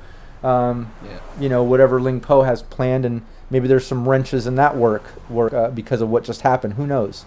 But yeah, at least everything was successful. Nobody died. Once again, David Noire took a shitload of damage, but he's alive. David Noire can't die. It's not possible. Exactly. But awesome. Yeah, that was great, guys. Any final words or questions or things about the session or where things are headed with it? No, just great fun again. Thanks for running for us. Oh, yeah. Actually, I'll probably sell the car we stole, because we don't need those 2 cars at the moment, I guess. Okay. Yeah, I'll figure that out. When I wrote down, when I put down in the report sheet, corporate, what I wish we'd see more of, corporate assassins. I didn't think we'd see them in the very next session. Yeah, well, I tick the same box. Well, so that's what I was. Well, don't get too excited, because I had this planned prior to getting those GM cards back. So, I mean, no, I did that for you guys. That was all because. Yeah. But you know, the game before we totally shafted the corporate boss, so it was kind of expected, to be fair. No, yeah. It's actually fantastic to see that there's consequences to our actions, and don't be afraid. I'm like, well, it doesn't seem like you're playing it pretty like you're following the rules pretty surely. I have confidence in you that if David Noire dies, you'll make do. Like that's definitely that's definitely gonna throw a wrench in your works of your plans with this whole tour thing and whatnot. Right? Oh, no, I don't. But I have trust in you that you'll be impartial no matter what happens. Yeah, I mean, just so everybody knows, like I 100% play Cyberpunk the way it needs to be played. You know, like I'm not fudging shit. If you know, just like when you run out there, you know, they're firing at you. You know, like I'm not going to avoid killing. I'm going to play it as realistic as possible. I think that's the only way you can play it. It wouldn't be fun otherwise, you know? Yeah. Oh, yeah. But yeah, thanks so much. Special about it was a good session. Yeah, no, thanks. And I wanted to say thanks, Reservoir Panda, Zero, PW Bine, everybody in chat. I see my beautiful wife, Val, is in there too. Great session. Nice to listen at work. All right, now get back to work. Don't get in trouble. What the fuck are you doing? And I see Quincy. Hello, what's up? Yeah, hey, what's up, everybody? Hologram of David Noire. But yeah, no, yeah, I think it was a fun session. Thanks so much for playing. I enjoyed it. We're back together, in 2 weeks, right? On the 30th? Is that what it is? Yeah, that sounds right. Yeah. Perfect. Yep.